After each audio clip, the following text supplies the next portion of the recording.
বাজিত ভাই, আমরা লাইভে আছি এখন। আমরা আহ, একটু ওয়েট করি যে আরো কিছু আমাদের সাথে জয়েন হোক।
ভাইয়া, আমরা শুরু করি। মোটামুটি কয়েক কিছু লাইভে আসছে।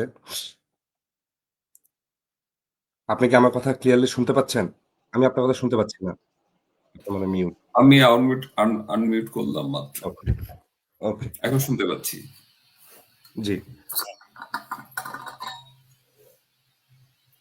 আসসালামু আলাইকুম বাইজিৎ ভাই, কে হাফিজ।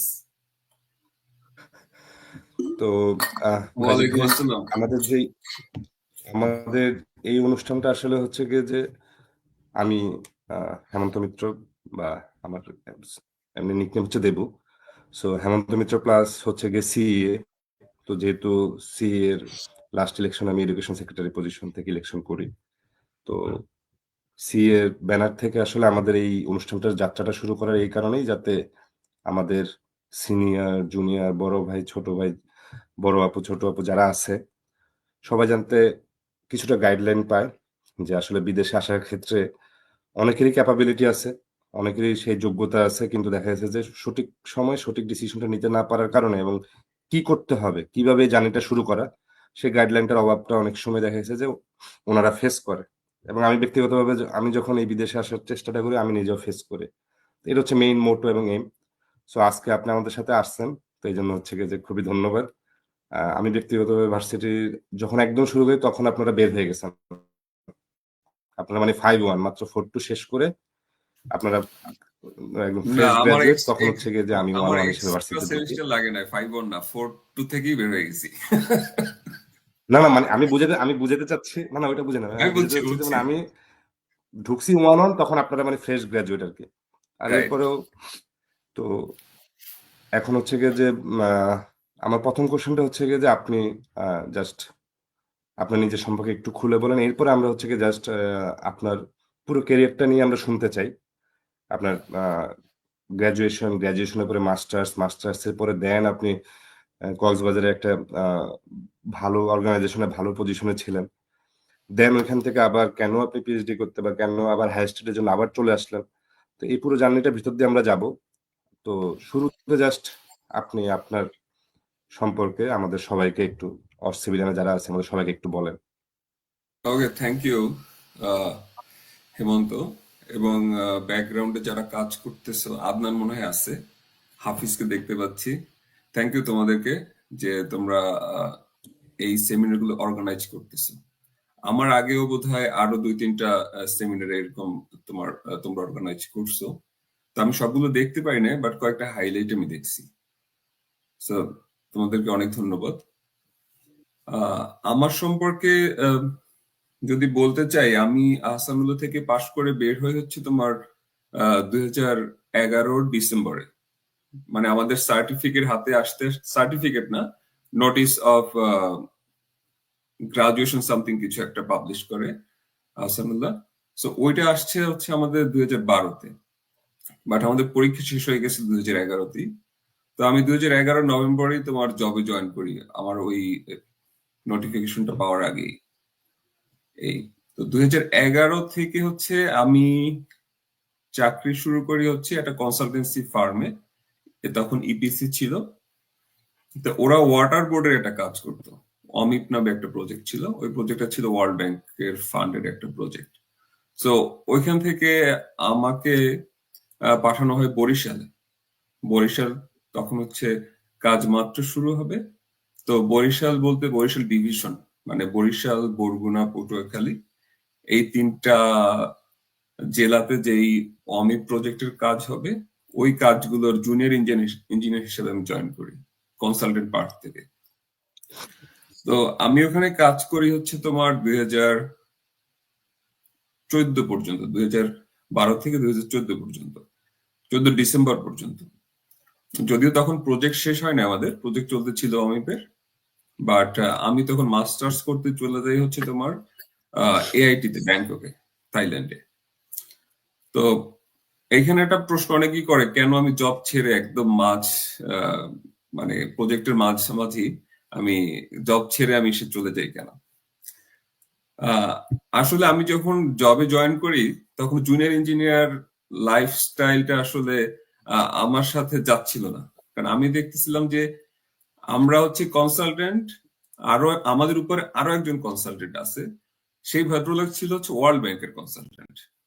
তো আমি তাকে একদিন জিজ্ঞেস করলাম, না আমি কেন জিজ্ঞেস করলাম, কারণ এই ভদ্রলোক একদিন হচ্ছে হেলিকপ্টারে করে আমাদের সাইটে আসছিল, সাইট ভিজিটে, কলাপাড়া। আর আমি হচ্ছে ধর মোটরসাইকেলে যাই। আর আমার অফিসে যদি একটা গাড়ি ছিল, আর হচ্ছে ওটা সবাই মিলেমিশে তখন ইউজ করতে হতো। এনিওয়ে, তো আমি হচ্ছে ইয়াং গ্রাজুয়েট, তখন তো অনেক মানে চিন্তা মাথায় আসতো। দেখতাম কে কিভাবে কি করতেছে, কিভাবে আরো ভালো করা যায়। মানে ক্যারিয়ার সম্পর্কে তো আমার আসলে কোনো ক্যারিয়ার পাথ সম্পর্কে কোনো ডিরেকশন ছিল না। তো আমি নিজে এক্সপ্লোর করার চেষ্টা করতাম। তো তখন ওই ওয়ার্ল্ড ব্যাংকের কনসালটেন্টকে জিজ্ঞেস করলাম যে ভাই আপনার ব্যাকগ্রাউন্ড কি? তো বললো আমি সিভিল ইঞ্জিনিয়ার। বললাম তাহলে আপনিও সিভিল ইঞ্জিনিয়ার, আমিও সিভিল ইঞ্জিনিয়ার, এই দুইটার ভিতরে পার্থক্য কি? আমি মোটরসাইকেলে, আপনি হেলিকপ্টারে। তো হচ্ছে বললো যে আমি অনেক গভর্নমেন্ট জবের চেষ্টা করছি, আমার হচ্ছিল না। পরে হচ্ছে আমি ওই যে দেখলাম যে একটু ভালো জব কোথায় আছে, এর মধ্যে ওয়ার্ল্ড ব্যাংক আছে, এডিবি আছে, মানে ফান্ডিং এজেন্সি গুলো। তো এখানে জব করার ক্রাইটেরিয়া ছিল হচ্ছে ব্যাচেলরের পরে একটা মাস্টার্স ডিগ্রি লাগে। নর্মালি মাস্টার্স ডিগ্রিটা ইঞ্জিনিয়ারিং বা হচ্ছে তোমার টেকনিক্যাল না। ওয়ার্ল্ড ব্যাংকে যেটা প্রিফার করে, এটা হচ্ছে যেসব ডিগ্রি তোমার কমিউনিটিকে কানেক্ট করতে পারে। ইঞ্জিনিয়ারিং এবং কমিউনিটি দুইটাকে কানেক্ট করা যায়। ফর এক্সাম্পল তোমার তখন ছিল মনে হয় ডেভেলপমেন্ট স্টাডিজ, তারপরে ক্লাইমেট চেঞ্জ, ডিজাস্টার ম্যানেজমেন্ট, এই টাইপের কিছু সাবজেক্ট ছিল, যেটা প্রিফার করা হচ্ছে ওয়ার্ল্ড ব্যাংক, এডিবি, এই ফান্ডিং এজেন্সি গুলো। তো তখন হচ্ছে আমার মাথায় এটা ঢুকে গেছে। হ্যাঁ, ঢুকে যাওয়ার পরে, সরি, আমাদের মুহিত স্যার ছিলেন, আহসানুল্লাহ, তোমার পাইছো কিনা জানি না। তো মুহিত স্যার ছিল হচ্ছে আমার আন্ডারগ্রেডের তোমার থিসিস সুপারভাইজার। থিসিস তো আমি সুপারভাইজার। হচ্ছে থিসিস সুপারভাইজার। তো আমরা তো পড়াশোনা একটু কম করতাম, কিন্তু তারপরও স্যার আমাদেরকে পছন্দ করতো। যেমন আমাদের গ্রুপে ছিল, আমি ছিলাম, সৌরভ ছিল, ডিজে ছিল, আর অভি ছিল। তো আমরা চারজন তো আহ, মানে পড়াশোনা করার মতো আহ, লোক না। তো তারপরও স্যার আমাদেরকে আরো যে পছন্দ করতো। যাই হোক, তো পরে পাশ করার পরে আমি স্যারের সাথে রেগুলার যোগাযোগ মেনটেন করতাম। তো স্যারকে বললাম, স্যার আমি তো আসলে আমি এই জবটা করতেছি, বাট হচ্ছে আমার এই জবে এনভায়রনমেন্ট বা সব প্রসেসটা ভালো লাগতেছে না, আমি অন্য কিছু করতে চাই। তো স্যার তখন আমাকে বললো যে তুমি যদি আবার বাংলাদেশে ব্যাক করতে চাও, আমাকে জিজ্ঞেস করলো তুমি কি বাংলাদেশে ব্যাক করতে চাও নাকি বাইরে একবার থেকে যেতে চাও। আমি বললাম, স্যার আমি বাংলাদেশে ব্যাক করতে চাই, কারণ বাংলাদেশের প্রতি আমার তখনও তোমার মানে অনেক টান রয়ে গেছে, বিষয়টা এমন। তো বললো তাহলে তুমি এআইটি তে যাও। এআইটি তে কেন যাব? বললো যে এআইটি তে যদি যাও তাহলে আবার যদি বাংলাদেশে ব্যাক করবা, দেখবা যে বিভিন্ন বড় বড় অর্গানাইজেশন গুলোতে ভালো ভালো পজিশন গুলোতে দেখবা এআইটি থেকে গ্রাজুয়েশন করে আসছে অনেককে তুমি এটা পাবা। কারণ কি, ওয়াটার ডেভেলপমেন্ট বোর্ড থেকে তোমার আগে গভর্নমেন্টের একটা স্কলারশিপ ছিল, তোমার প্রতি বছর প্রায় 20-25 জন করে এআইটি তে পাঠাইতো মাস্টার্স করতে অথবা হচ্ছে পোস্ট গ্রাজুয়েট ডিপ্লোমা করতে। সো তারা হচ্ছে এখন সব বড় বড় পজিশন গুলোতে চলে গেছে। তোমার ওয়ার্ল্ড ব্যাংকে বলো, এডিবি বলো, তারপর হচ্ছে বিভিন্ন কনসালটেন্সি ফার্মে বলো, তো তুমি যখন ইন্টারভিউ ফেস করতে যাবা তখন একটা ভালো তুমি ফেভার পেতে পারো। তো স্যার ওইটা বলছে পরে আমি আর অন্য কিছু খুঁজি টুজি নাই, কারণ ওই সময় অনেকে অস্ট্রেলিয়াতে যাচ্ছিল সেলফ ফান্ডিং এ, তারপর অন্যান্য জায়গায় যাচ্ছিল, বাট আমি এআইটি টার্গেট করছি। ইভেন আমি জানতাম না এআইটি কোথায়, এআইটি যে থাইল্যান্ড এইটাই আমি জানতাম না। তো এআইটি হচ্ছে ওয়েবসাইটে গিয়ে হচ্ছে তোমার ওদের দেখলাম মিনিমাম রিকোয়ারমেন্ট কি। মিনিমাম রিকোয়ারমেন্ট ছিল 2.75 ওই সময়, আমি জানি না এখন কত। তো আমি দেখলাম যে আমার যেহেতু সিজিপিএ কভার করতেছে, সো আমি হচ্ছে আইটি তে অ্যাপ্লাই করবো। তো আইটি তে অ্যাপ্লাই করার আগে হচ্ছে আমি ওদের সাথে যোগাযোগ করলাম আহ, আরো ডিটেলস জানার জন্য। তো আমার সামনেই তখন হচ্ছে অ্যাপ্লিকেশন ডেডলাইন ছিল। আমি অ্যাপ্লিকেশন করে দেই, আমার হচ্ছে তোমার তোমার এডমিশন হয়, বাট হচ্ছে আমার ফান্ড হবে না বা হয় না। ফান্ড হয় না, কিন্তু আমার ফুল ফান্ড হয় না, আমার হচ্ছে ফেলোশিপ হয়। তো যতটুকু ফেলোশিপ দিছে আমি স্যারকে বললাম যে স্যার আমাকে 50% ফেলোশিপ দিছে, আমি হচ্ছে একটু নেগোসিয়েশন করবো কিনা। স্যার বললো যে নেগোসিয়েশন করার দরকার নেই, যদি সম্ভব হয় তুমি চলে যাও। তো আমি তারপর নেগোসিয়েট করলাম, আমাকে আরো হচ্ছে একটু 25% বাড়াই ফেলোশিপ দিল। দ্যাট মিনস 75% আমার টিউশন ফি হচ্ছে ওয়েট, এই আমার হচ্ছে বাকি 25% কভার করতে হবে। তো আমি রিস্ক নিয়ে হচ্ছে চলে গেলাম ওদের ওখানে।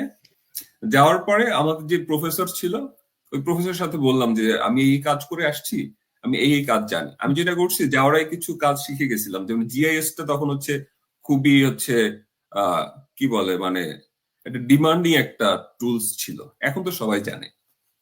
আমি 2013 সালের কথা বলতেছি, 14 সালের কথা বলতেছি। তো আমি একটা কোর্স করে গেছিলাম, তোমার 1-2 মাসের একটা কোর্স করে গেছিলাম, ওইটা শিখে গেছিলাম। তো যাওয়ার পরে আমার প্রফেসরকে যখন বললাম যে আমি জিআইএস নিয়ে কাজ জানি, আমাকে কোনো কাজ দেওয়া যায় কিনা। তো তখন রাইমস ছিল, regional integrated multi Hazard early warning system. Bangladesh water development board বা হচ্ছে বাংলাদেশি এই যে সাইসমিক অ্যাক্টিভিটিস গুলো, মানে আর্থকোয়েক যে আর্লি ওয়ার্নিং যে সার্ভিসটা, ওটা হচ্ছে বাংলাদেশ কিনে থাকে ওই রাইমস থেকে। তো রাইমস হচ্ছে আমাকে বললো তুমি এখন পার্ট টাইম জব করতে পারো। তো ওখানে যাওয়ার পরে আমি জব পেয়ে গেছি। মানে এটা রেয়ার, ব্যাংককে থাইল্যান্ড আসলে চাকরিটা একটি পার্ট টাইম একটু ডিফিকাল্ট। তো আমি পেয়ে যাওয়াতে আমার আসলে আর সমস্যা হয় নাই। যাই হোক, তারপর তো আমি পাশ করলাম।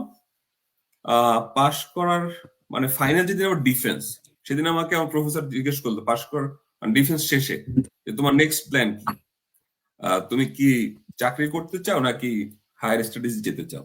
আমি বললাম না, আমি হচ্ছে চাকরি করতে চাই, কারণ আমার তো স্বপ্ন রয়ে গেছে যে আমি এডিবি তে চাকরি করবো অথবা হচ্ছে ওয়ার্ল্ড ব্যাংকে চাকরি করব। বললাম যে না, আমি হচ্ছে জবে চলে বাংলাদেশে যাব। যাব। না, বাংলাদেশে নাই, বলছি জবে যাব। এটা হচ্ছে থাইল্যান্ড হতে পারে। তো উনি আমাকে বললো যে I have a job for you, তুমি কি জয়েন করবা। মানে আমার ডিফেন্স শেষ হওয়ার পরে সে আমাকে এটা বলতেছে, মানে সে কখন আগে বলে না যে তার জব আছে বা কিছু একটা। হ্যাঁ।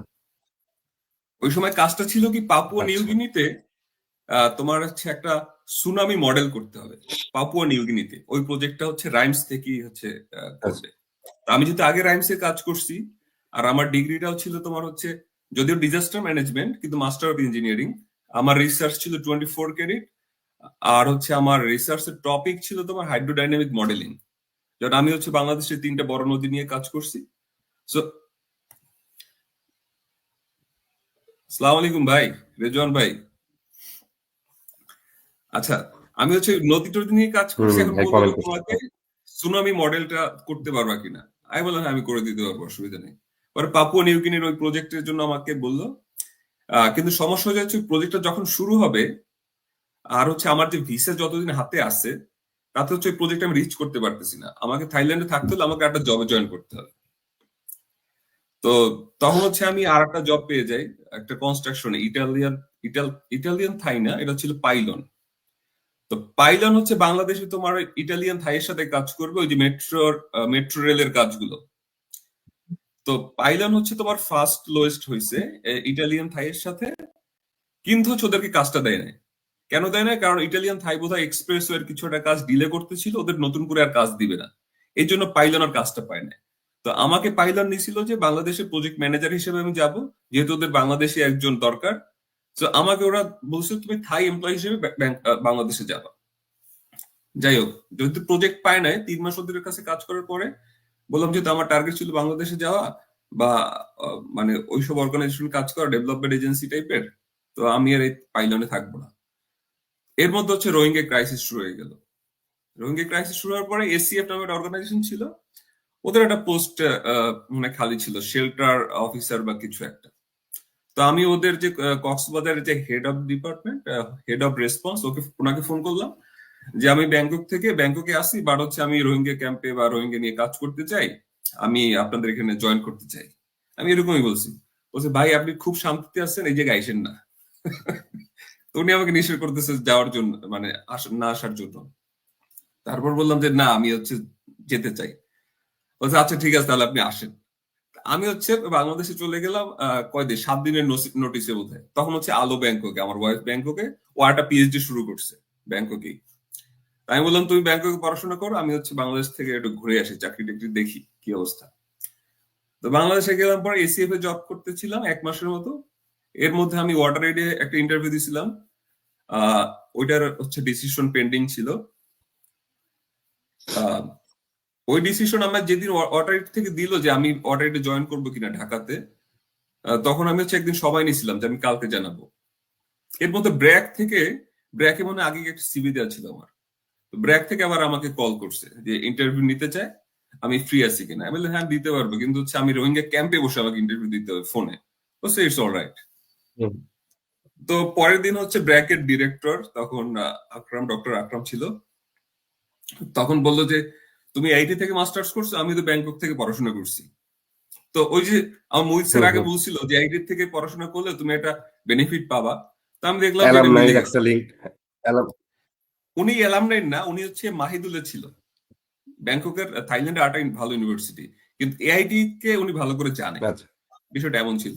তো আমার ইন্টারভিউ বোর্ডে হচ্ছে উনি আমাকে জিজ্ঞাসা করছে যে আমি আপনার প্রোফাইল দেখছি, সিভি দেখছি, ব্র্যাকের কাছ থেকে আপনি কি চান, আপনার এক্সপেকটেশন কি? না, আমি তো শুনে অবাক।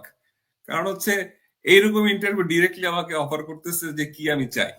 তা আমার তো মাথায় নাই যে কি চাবো কি চাবো। তো একটা ফিগার আমি বলে ফেললাম যে আমি এইটা চাই। বললে যে এটা তো একটু বেশি হয়ে যায় আমাদেরকে, যাদেরকে আমরা দিচ্ছি এই সিমিলার পজিশনে। এই তাই আমি বললাম যে না, আমার যদি এইটা হয় তাহলে আমি জয়েন করব। তো বললো আচ্ছা ঠিক আছে, তাহলে আমাকে হচ্ছে 10,000 টাকা কম বললো ওইখান থেকে। 10,000 টাকা কম বললো, আমি বললাম ঠিক আছে হয়ে যাবে। তাও হচ্ছে আমার এই পজিশন যারা চাকরি করতো তাদের থেকে প্রায় তখন হচ্ছে তোমার 45,000 টাকা বেশি আমাকে নিছে।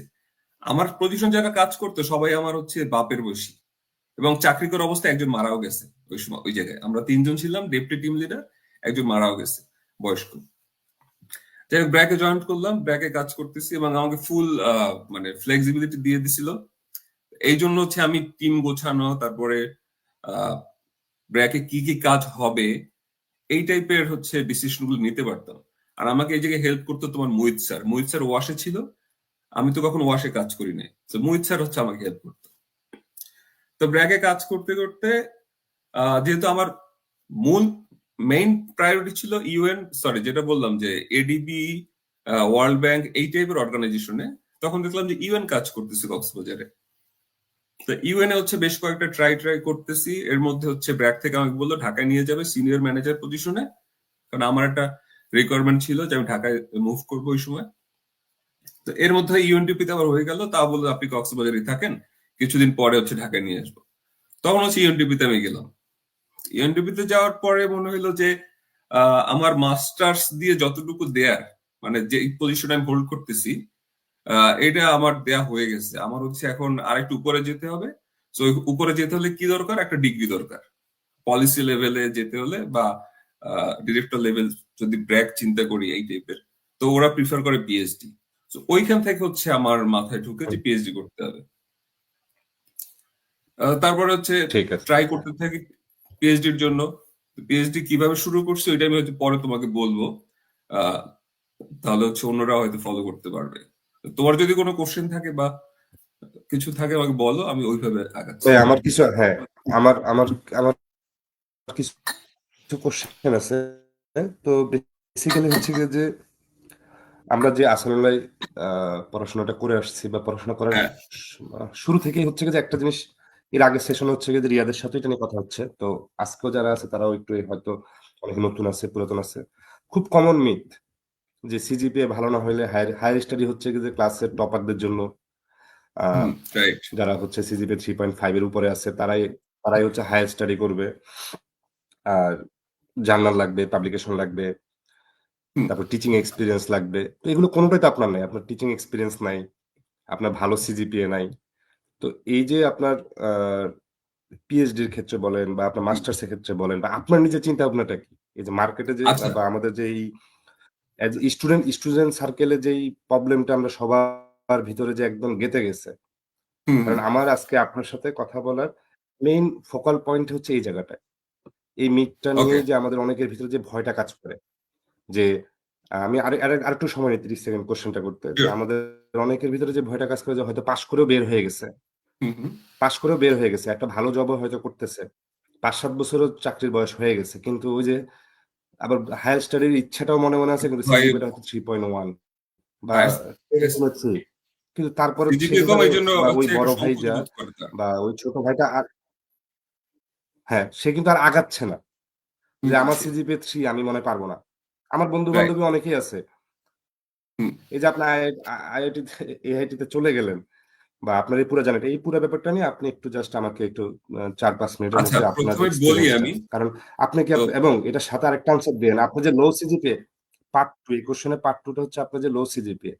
আপনি মাস্টার্স করতে গিয়ে কি কোনো একাডেমিকে কোনো প্রবলেম ফেস করছেন ওই কোর্স গুলো কমপ্লিট করতে বা মাস্টার্স থিসিসটা কমপ্লিট করতে বা হুম, ইভেন এখন পিএইচডি করতেছেন?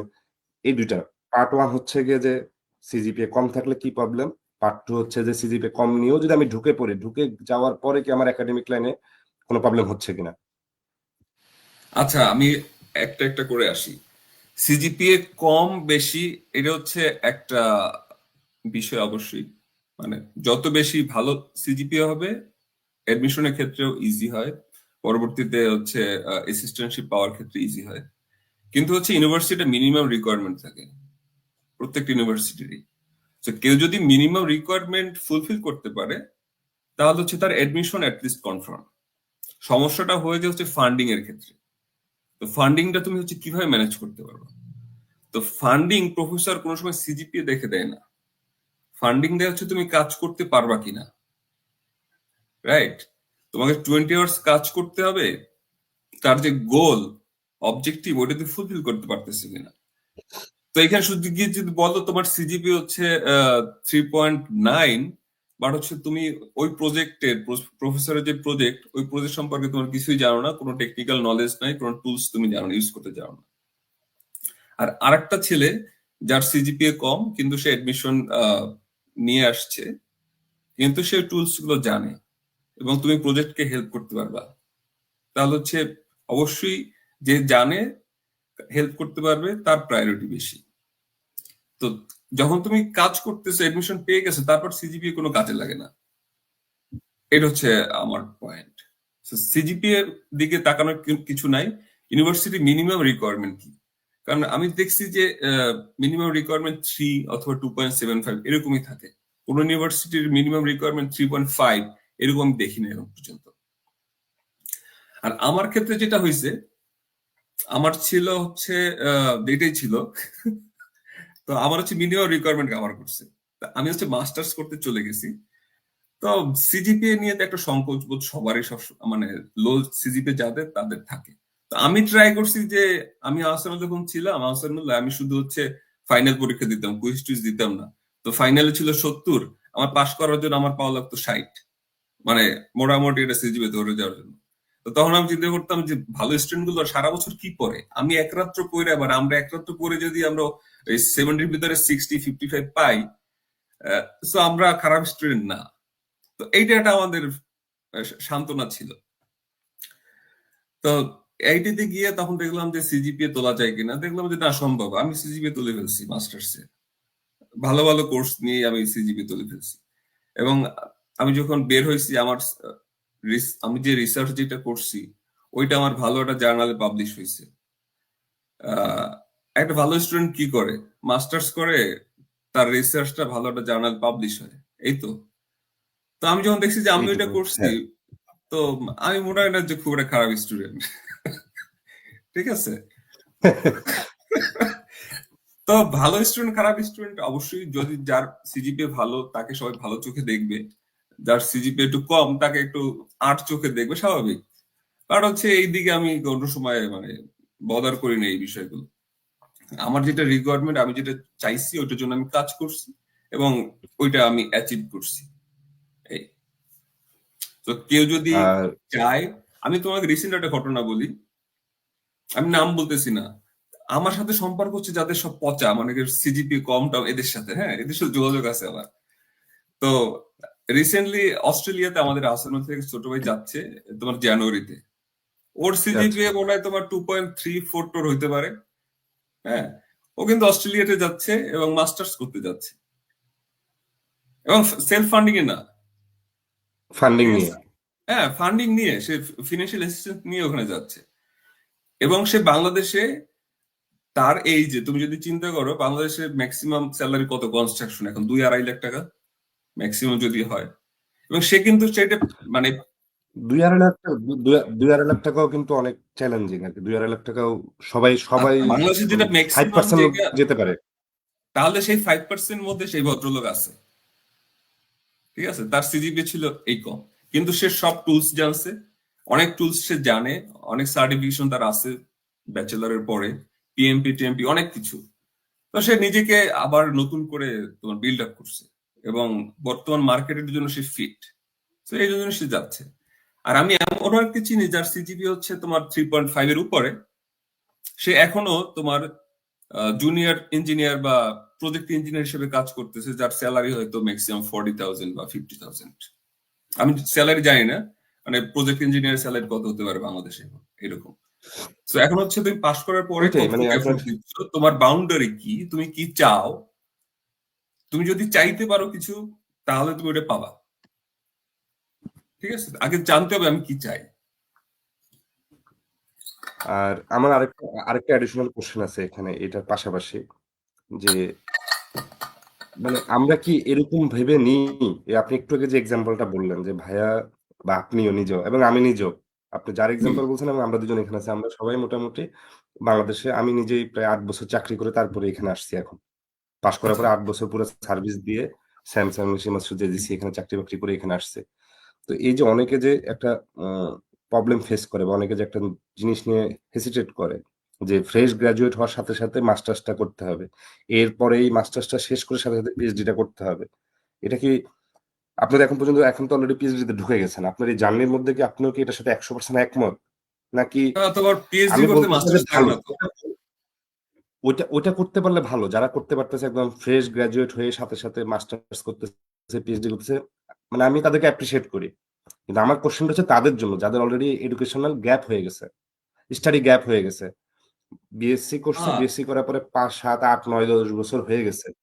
মানে আমার কোশ্চেনটা তাদের জন্য, তাদের জন্য আপনার আনসারটা কি, তারা কি আগাবে নাকি সাহস করে পড়াশোনা করতে, সাহস তো তোমার হচ্ছে নিজের থেকে আসবে, এটা তো কেউ দিবে না তোমাকে সাহস, ঠিক আছে? ওইটা না না অন্য ওই বিষয়। কিন্তু আমি যেটা পারিপার্শ্বিক যে বলছি, কোশ্চেন, স্টাডি গ্যাপ বলতে পারিপার্শ্বিক কিছু নাই। কোশ্চেন গুলো কারণে অনেকে সাহস করে না। স্টাডি গ্যাপ বলতে কিছু নাই, তুমি পাস করছো তারপরে কি করছো?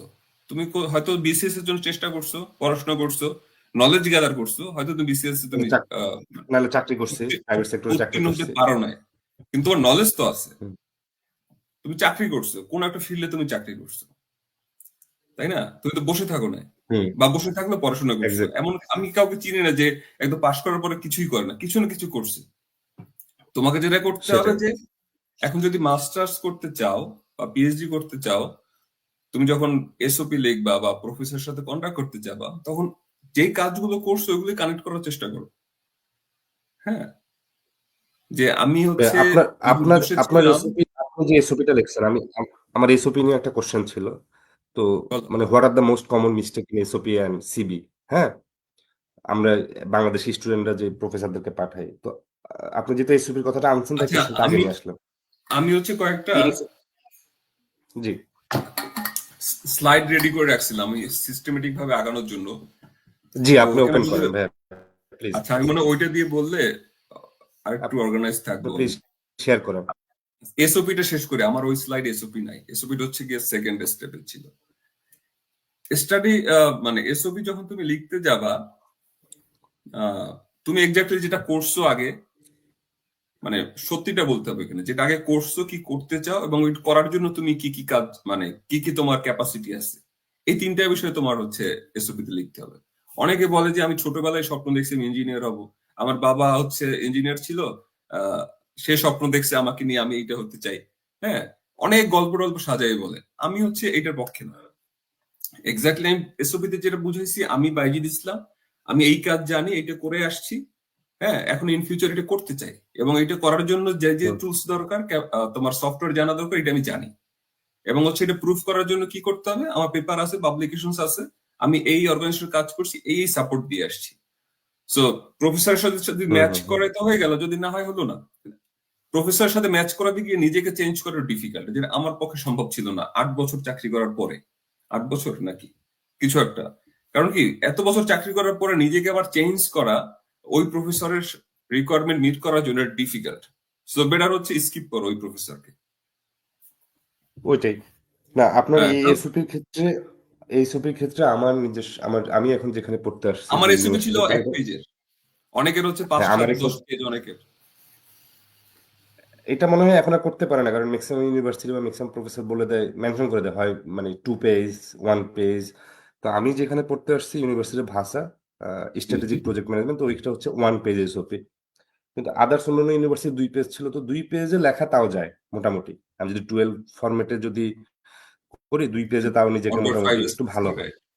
1 পেজ, 1 পেজের জন্য একটু কষ্ট। তো ওইখানে একটা কোশ্চেন ছিল আর কি, ওইখানে স্পেসিফাইড কয়েকটা কোশ্চেন ছিল, মধ্যে একটা ছিল যে খুব কমন কোশ্চেন, যে তুমি মাস্টার যে করতে আসতেছো এটা কেন করতে আসতেছো, আর এটা করার পরে তুমি কি করবা, খুব কমন কোশ্চেন। ক্যারিয়ার তো গোল। আপনি একটু আগে যেটা বলছেন, তো সেটাকে আমি রিলেট করছি কি, আমার বাসা হচ্ছে গাজীপুর। হুম হুম। গাজীপুর থেকে এয়ারপোর্টে হচ্ছে কি বিআরটি প্রজেক্ট হচ্ছে, বাংলাদেশের ওস্ট এবার একটা মেগা প্রজেক্ট। আমি আমি আমি ওইটাতে চাকরি করছি, কিন্তু বাংলাদেশে ওই যে জানি বিআইটি তো আমি, প্রজেক্ট ঢাকায় এসে। আমি বিআরটি বিআরটি প্রজেক্টের কথা বলতেছি, ওস্ট বলতেছি মানে আপনাকে বোঝাচ্ছে না, কিন্তু কোন অর্থে না না, ওস্ট, আমাকে না, আমার হচ্ছে ঢাকায় ডিউরেশন। জব দরকার ছিল, তখন হচ্ছে কিভাবে জব পাবো, জব তো মানে আমি তো কনস্ট্রাকশন চাকরি করিনি। তখন নাফি ছিল, হুম। ওকে বললাম যখন চাকরি করতে চাই, ও একদিনের মধ্যে আমাকে হচ্ছে ইন্টারভিউ ব্যবস্থা করে দিছে। তো সো আমি আমার বিআইটি তে আমি সিভিতে, চাকরি করে আসছি। স্পেসিফিক ওই এসওপিতে একদম ডিরেক্ট বিআরটি প্রজেক্টের কথাটাই লিখছি, ওকে। যে বিআরটি প্রজেক্ট, এই প্রজেক্টটা এত সালে শুরু হয়েছে, এত সালে এখন পর্যন্ত প্রজেক্টটা শেষ হয়নি, এবং এটার কারণে হচ্ছে কি এই পুরো গাজীপুর সিটিতে এত এত লোক, মানে এত কোটি মানুষ, তারা পুরো লাইফ লাইন হচ্ছে এই এই রোডটা, তারা হচ্ছে পুরোটা সাফারার। এবং তখন হচ্ছে কি যে ওই যে ক্রেনের, আবদুল্লাপুরের এখানে যে ক্রেন থেকে গার্ডার পরে যে 5 জন মারা যায়, হ্যাঁ হ্যাঁ এই জিনিসটা লিখে মানে একটা পেজের মধ্যে লাস্টের প্যারাগ্রাফটা শুরু ছিল এইটুকুই, হ্যাঁ, যে এই এটা যে তো আমার মানুষ তোমার মারা গেল তোমার যে 5 জন। ডিগ্রি, এটার সাথে একদম কানেক্ট কানেক্ট করা যায়। বিআইটি প্রজেক্ট অনেককেই হেল্প করছে। ওই যে আমার আমার প্রজেক্ট ম্যানেজমেন্ট, আমার রিস্ক, আমি তো মনে করেন যে আমি তো ওই এক্সাম্পলটা আমার রিয়েল লাইফ থেকে, আমার বাংলাদেশের প্রবলেম এবং আমি যেখানে বসবাস করি, আমার হ্যাঁ আমার ওখানকার প্রবলেমটাকে আমি আমার রেসিপিতে লিখছি। এবং আমি এবং ফরচুনেটলি আমি 100% স্কলারশিপ পেয়ে গেছি। তো আমি যখন নাইস। ফিরে দেখি আমার এসওপির দিকে, তখন আমার কাছে মনে হয় যে ওই পুরো এসওপিটার মধ্যে হয়তো কি পয়েন্টটা ছিল ওইটাই। Right, right. তো আমি একটু তো বলি, বিআইটি যে বিআইটি আমি প্রজেক্ট দিয়ে অনেকেই উপকৃত হয়েছে। কিরকম? যে আমি যখন ইউএস এম্বাসিতে ইন্টারভিউ দিতে যাই, তখন আমাকে হচ্ছে ভিসা অফিসার আমাকে জিজ্ঞাসা করতেছিল, তোমার হচ্ছে পিএইচডি কিসের উপরে করবা? আমি বললাম যে পিএইচডি আমার হচ্ছে প্রফেসর ট্রান্সপোর্টেশন ইঞ্জিনিয়ারিং এর, আমার ডিগ্রি হচ্ছে PhD in transportation system something. তো বললো যে কেন এইটা? আমি বললাম তুমি কি এয়ারপোর্ট থেকে যাওয়া আসা করো? বললো হ্যাঁ। আমি বললাম, যাওয়ার সময় কি তুমি কখনো জ্যামে পড়ছো? বলছে হ্যাঁ পড়ছি। কেন পড়ছো? বলছে যে ওখানে কিছু ফ্লাইওভারের কাজ হয়। বললাম, আমি ওই কাজটাই করতেছি, ফ্লাইওভারের কাজই করতেছি। তো ওকে চিনাইতে আর আমার সমস্যা হয় না যে আসলে এখন আমি কি করি, আর হচ্ছে আমি আমেরিকা গিয়ে কি করব, এবং এই সো ইজিলি বুঝে ফেলছে যে আমি আসলে অথেন্টিক, বা পড়াশোনা করতে যাচ্ছি, বা এখন যেটা করতেছি এর সাথে ম্যাচ করতেছে। এনিওয়ে আমাদের মানে ৪০ মিনিট হয়ে গেছে। আমি কয়েকটা আচ্ছা স্লাইড রেডি ভাই, আপনি রাখছিলাম, কিছু এটা দেখাতে, শেয়ার করি। হ্যাঁ, আপনি যে কিছু জিনিস দেখাতে চাচ্ছিলেন ওগুলো একটু দেখান। রাইট। আমি যেটা দেখাতে চাই যে ওকে, প্রেজেন্ট, শেয়ার স্ক্রিন।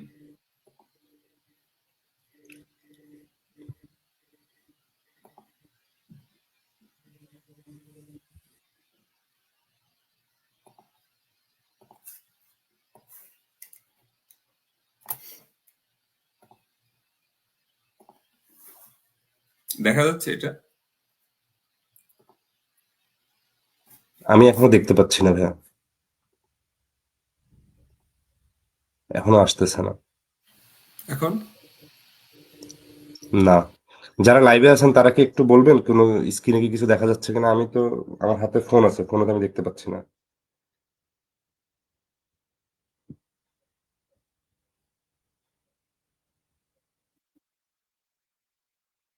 না ভাইয়া, দেখা যাচ্ছে না। আপনি একটু কেটে আরেকবার শেয়ার করার একটু চেষ্টা করেন তো। ওকে, ওকে। সামহাও এটা শেয়ার হচ্ছে না আর কি। প্রেজেন্টে গিয়ে স্লাইড বা পিডিএফ যেটা ফাইল, যেটা আপনি, এখন আসছে?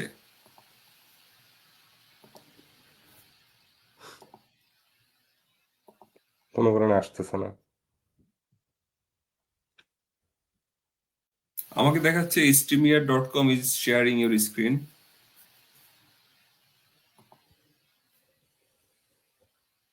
আচ্ছা, আমাদের সাথে যারা অনলাইনে আছেন তারা কি কোনো স্ক্রিন দেখতে পাচ্ছেন? না, আমি দেখতে পাচ্ছি না ভাই। আমার হাতেও ফোন আছে, আমি ওই লাইভটা দেখছি। তাই? আপনি টোটালটা কেটে দেন, কেটে দিয়ে ওই পিডিএফটা লোকেশনটা দেখেন, বা কিভাবে বলবো। আচ্ছা, আমি একটা জিনিস শেয়ার করার চেষ্টা করি তো, দেখি। আমি শেয়ার স্ক্রিন দিচ্ছি, ওখানে ইউর শেয়ার কম্পিউটার, স্ক্রিন দিয়ে।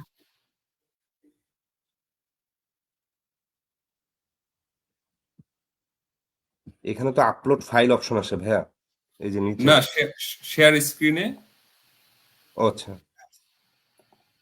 এই যে স্ক্রিন শেয়ার করলাম।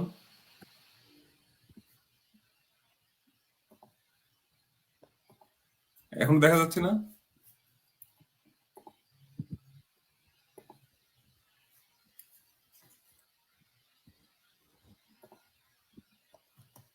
আপনি ওই প্রেজেন্ট অপশনটা দিয়ে ট্রাই করেন তো, নিচে যে হ্যাঁ, প্রেজেন্ট অপশনটা আছে। প্রেজেন্টটা দিয়ে ট্রাই করতেছি আমি। তাহলে প্লাস দিয়ে ট্রাই করেন এবার। এই নিচে আরেকটা ভিডিও, অডিও ভিডিওর পাশে একটা প্লাস চিহ্ন আছে। হ্যাঁ, ওইখানে বেশ কয়েকটা অপশন আছে, স্লাইড আর নিচে প্লাস শেয়ার দিয়েও স্ক্রিন। শেয়ার স্ক্রিন দিলাম।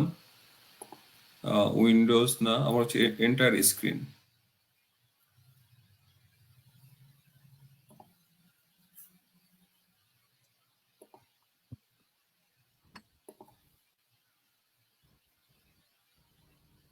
আমি একটা স্ক্রিন অফ করে দিই, আমার যেহেতু কম্পিউটার দুইটা স্ক্রিন। এটা হইতে পারে, হয়তো ওই স্ক্রিনটা। হ্যাঁ, এখন কি দেখা যায়?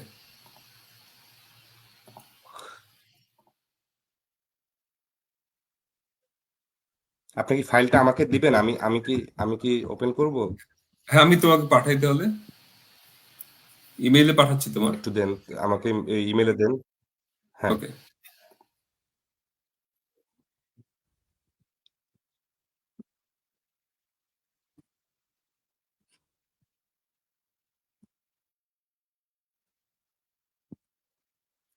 এর মধ্যে ভাই কি আপনি কারো এই কোশ্চেন নিবা এর ভিতরে? পিএইচডি ক্ষেত্রে কি আপনি, হ্যাঁ কোশ্চেন ওনারা আপনারা যদি আপনাদের কোনো কোশ্চেন থাকে যারা লাইভে আছেন তারা কাইন্ডলি একটু মেসেজ অপশনে গিয়ে আপনাদের কোশ্চেনটা করেন। আর ভাই আমি এর ফাঁকে আপনি মেইল করেন, আমি ওইটাকে ওপেন করতেছি। এর ফাঁকে আমার আরেকটা কোশ্চেন হচ্ছে গিয়ে যে আপনার আহ, আপনি যে মাস্টার্স পর্যন্ত হলো, এই যে পিএইচডি করতে গেলেন, এই জার্নিটার মধ্যে হ্যাঁ, কি আপনাকে প্রফেসরদেরকে কি পরিমাণ প্রফেসরদেরকে আপনার মেইল করতে হয়েছে, তার মধ্যে কি পরিমাণ রেসপন্স আসছে, আমি আপনি হচ্ছে ইউনিভার্সিটি সিলেকশন, এই জিনিসটা নিয়ে একটু রেসপন্স। যদি বলতেন। আচ্ছা এবং আচ্ছা। আপনার ভিসা ইন্টারভিউর যে ব্যাপারটা আপনি ছোট করে বলছেন, হ্যাঁ, আপনার ভিসা, আমেরিকান ভিসার জন্য স্লট নিতে কেমন সময় লাগছে, এবং আপনার ফ্যামিলিদের কতদিন পরে ইন্টারভিউ দিতে ওকে গেছে, ওকে, এই ঠিক আছে। আমি তোমাকে মেইল জাস্ট করছি, আমি এটা বলতে থাকি। তুমি প্রফেসর দেখো ওপেন করতে পারো কিনা। একটু যদি বলতেন। আর জি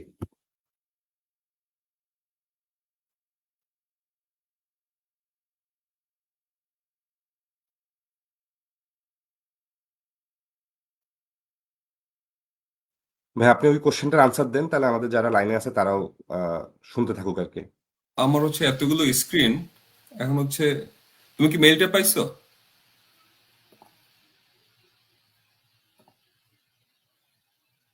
ভাই, আমি মেইল পাইছি, আমি অন করতেছি, আপনি আচ্ছা, আমার ওই আমি হচ্ছে কোশ্চেনটা আনসার দেন, এতগুলো আমি এখান স্ক্রিন থেকে অন ফাইল আপলোড অন করে করা দিচ্ছি। আমার, আমি তোমাদের ইসের ক্যামেরায় দেখতে পাচ্ছি না আমার। আচ্ছা, আমি না দেখেই বলি। তোমার কোশ্চেন ছিল হচ্ছে, প্রথমটা বলো তো একটু আরেকবার। রেসপন্স কিরকম আমার আমি পাইছি? আচ্ছা, কোশ্চেনটা আমি বলি। হচ্ছে কি যে আপনি যে এই মানে পিএইচডির জন্য আপনি রাইট, কি পরিমাণ বুঝতে পারছি আমি। কয়জনকে মেইল করছেন, তাদের রিপ্লাই গুলো কেমন ছিল, আপনি প্রফেসর আচ্ছা, সিলেকশন করছেন কিভাবে, ইউনিভার্সিটি কিভাবে সিলেকশন করছেন, এন্ড দেন ভিসা, আমাদের আমেরিকান এম্বাসির যে পার্টটুকু সেটা একটু লাস্টে বলুন, এবং ওকে আপনার ফ্যামিলিও যেহেতু ছিল, আপনার মতো অনেকেরই সিনারিওটা মিলে আর কি। ওকে। তো আমি যখন পিএইচডি করব, পিএইচডি করার ডিসিশন যখন আসছে, তখন আমি যেটা করছি, আমি যখন কক্সবাজারে কাজ করতাম, ইউনিভার্সিটি অফ টাফটস ইউনিভার্সিটি এক প্রফেসরকে আমি হেল্প করছিলাম। তখন আমার প্ল্যান ছিল না আমি যে কোনো সময় পিএইচডি করব। ওনার একটা হেল্পের দরকার ছিল। কক্সবাজারে অনেকেই জানাইছে, অনেকেই হেল্প করতে পারে না বা করতে ছিল না। বাট আমি মনে করছি যে এটা আমার পক্ষে করা সম্ভব, এই জন্য তাকে আমি হেল্প করছিলাম। মানে তার একটা সার্ভে করা দরকার ছিল কক্সবাজারে। তো আমি তাকে বলছিলাম তুমি আসো, আমি তোমাকে এটা হেল্প করতে পারবো। তো এই জন্য তার সাথে একটা আমার কানেকশন ছিল। এইটা কাজে লাগছে যখন আমি ওনাকে বললাম আমি পিএইচডি করতে চাই। তো সে সাথে সাথে মেইল ব্যাক করছে, বলছে তুমি কখন ইন্টারভিউ দেওয়ার জন্য ফ্রি আছো। আমি বললাম আমি কালকেই করতে পারবো। তো একদিন পরেই আমি ওনার সাথে ইন্টারভিউ দিলাম। বললো যে তুমি জাস্ট অ্যাপ্লাই করো, বাকিটা আমি দেখতেছি। তো সামহাও ওইখানে আমার যাওয়া হয় না। তো আমি যে কনভেনশনাল যে ওয়ে আছে কিভাবে অন্যান্য ইউনিভার্সিটিতে আমি ট্রাই করছি, সেটা হচ্ছে রাহাত, বোধহয় রাহাত শুরু করছিল university of, sorry, western Carolina বা কিছু একটা থেকে, না ওয়েস্ট ক্যারোলাইনা থেকে বোধহয়। তো আমি কোথা থেকে শুরু করব এই চিন্তা করে আমি মনে করলাম যে আমি স্টেট বাই স্টেট হচ্ছে ইউনিভার্সিটি গুলো খুঁজতে থাকি। তো আমি প্রথমে শুরু করছি নর্থ ক্যারোলাইনা থেকে। নর্থ ক্যারোলাইনা থেকে শুরু করে আমি হচ্ছে সাউথ ক্যারোলাইনা আসছি হচ্ছে সেকেন্ড স্টেট। তো সাউথ ক্যারোলাইনাতে প্রফেসর ম্যাচ করে হচ্ছে আমার সাথে 3-4 জন ছিল। তো এখন যেখানে আছি ক্লেমসন ইউনিভার্সিটি, তো এই প্রফেসর ওই লিস্টের ভিতরে ছিল। তো আমার বেশি হচ্ছে প্রফেসর খুঁজতে হয় না। আমি অলমোস্ট কি বলে, মনে হয় 15-20টা মেইল করার পরেই আমি প্রফেসর পেয়ে গেছি। সেম ছিল হচ্ছে ফ্লোরিডাতেও আমি একবার ট্রাই করছিলাম। তো ফ্লোরিডাতেও হচ্ছে আমি একদিন মেইল করলাম কয়টা, 20-25টা হবে। তো ওইখানে পজিটিভ রেসপন্স ছিল। সো আমাকে বেশি প্রফেসর খুঁজতে হয় না। তো এখানে হচ্ছে অনেকে হাজার হাজার না, 500-700 মেইল করে হচ্ছে একটা ইয়েস রেসপন্স পায়, আমি যেটা শুনছি যে এরকম এক্সপিরিয়েন্স আছে। তা আমার ক্ষেত্রে এতটা ডিফিকাল্ট ছিল না। হ্যালো। তার ভিসার পার্টটুকু ভাইয়া, আপনি আচ্ছা। ফ্যামিলি সহ আমেরিকান এম্বাসি পার্ট, আপনি তো অফার লেটার পেয়ে গেলেন, ও ইউএস ভিসা, ভিসার পার্টটুকুতে। আমি যখন ভিসার জন্য ই করলাম, আমি ফ্যামিলি মেম্বার্স সবাইকে নিয়ে হচ্ছে আমি ভিসা ইন্টারভিউ দিছি। যেমন আমি, আমার ওয়াইফ আর হচ্ছে আমার মেয়ে। তো ইন্টারভিউ ছিল আমার কাছে কত মিনিট, 3-4 মিনিট আমার কাছে জিজ্ঞেস করছে। আমার কাছে কোনো পেপারস দেখতে চায় নাই, কারণ আমার ফুল ফান্ড ছিল, প্লাস হচ্ছে আমার মানে ডিপেন্ডেন্টদের সব বিয়ার করতেছিল, কাভার করতেছিল, এই জন্য হয়তো কিছু জিজ্ঞেস করে নাই। কিন্তু আমার মেয়েকে জিজ্ঞেস করছে যে ওর বাবাকে। এই এইটা তো ওরা চেক টেক করতে পারে, আমি জানি না।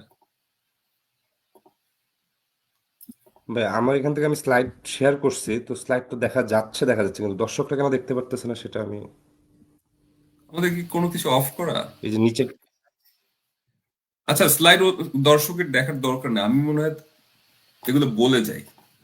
আমি যেটা রেডি আপনি করছিলাম কন্টেন্ট গুলো স্লাইড। বলে যাবেন। হ্যাঁ, জি। তো আমরা তো এতক্ষণ কথা বললাম হায়ার স্টাডিজ নিয়ে। আসলে সবার আগে যেটা গোল সেট করতে হবে, যে নিজেকে জিজ্ঞেস করতে হবে আমি কি চাই। কি চাই এর ভিতরে আছে হচ্ছে আমি কি জাস্ট একটা ডিগ্রি চাই। যদি ডিগ্রি চাই, আমার যদি ডিগ্রি দরকার হয়, যেমন বাংলাদেশে আমি জব করতেছি একটা ইউনিভার্সিটিতে, আমার এখন প্রমোশনের জন্য একটা ডিগ্রি দরকার। জাস্ট যদি ডিগ্রি হয়, এটা হচ্ছে বাংলাদেশ থেকেও করা যায়। মাস্টার্স, পিএইচডি, বুয়েটে অনেকেই করতেছে, আমি অনেককেই চিনি। অনেক প্রাইভেট ইউনিভার্সিটিতে জব করতেছে, পাবলিক ইউনিভার্সিটিতেও ওনার বুয়েট থেকে পিএইচডি করতেছে এখন। বুয়েটের হচ্ছে স্কলারশিপ আছে এখন, আমি যতদূর জানি IWM একটা ইনস্টিটিউট। আমি IWM জানি কারণ আমি ওই ওয়াটার রিলেটেড কাজগুলো নিয়ে কাজ করি, তাই। তো বুয়েটও ভালো হচ্ছে কাজ করে। তো যদি প্রায়োরিটি থেকে জাস্ট ডিগ্রি, জব কন্টিনিউ করবো, বাংলাদেশে থাকবো, তাহলে বুয়েট অবশ্যই কনসিডার করা যায়। আর যদি কারো টার্গেট থাকে ডিগ্রি উইথ পাসপোর্ট, অথবা ফার্স্ট প্রায়োরিটি পাসপোর্ট দেন ডিগ্রি, এইটা ডিফারেন্ট। যদি টার্গেট থাকে আসলেই পাসপোর্ট, তাহলে হচ্ছে আমেরিকা না, এই মুহূর্তে ইউএসএ তে না। কারণ ইউএসএ অনেক চেঞ্জের ভিতর দিয়ে যাচ্ছে, ইমিগ্রেশন পলিসি চেঞ্জ হচ্ছে, একটু ডিফিকাল্ট হচ্ছে। তো সেই ক্ষেত্রে হয়তো কানাডায় বোধহয় ক্রাইসিস এখন। বাট আমি যখন আসছি তখন কানাডাতে বোধহয় পিআর পাওয়াটা ইজি ছিল, পাস করার পরে পিআর পাওয়াটা ইজি ছিল। তো একটু এক্সপ্লোর করতে হবে। আহ, যদি পাসপোর্টের টার্গেট থাকে তাহলে কানাডা ট্রাই করা যায়, অস্ট্রেলিয়াও তাই। আর যদি degree with money, earning learning দুইটাই থাকে, তাহলে হচ্ছে আমেরিকা না। কারণ আমেরিকা যদি ডিপেন্ডেন্ট আসে, ডিপেন্ডেন্ট কাজ করতে পারে না, তাকে হচ্ছে বসেই থাকতে হয়। কিন্তু যদি অস্ট্রেলিয়াতে বা কানাডাতে যায়, ডিপেন্ডেন্টরা কাজ করতে পারে, সো আর্ন করা যায়। আর আমেরিকাতে যে 20 আওয়ার্স বলা থাকে, ওটা ইউনিভার্সিটির ভিতরেই 20 আওয়ার্স, বাইরে কাজ করা খুবই ডিফিকাল্ট। অনেকে হয়তো করে, বাট আমার ইউনিভার্সিটিতে কেউ করে আমি জানি না।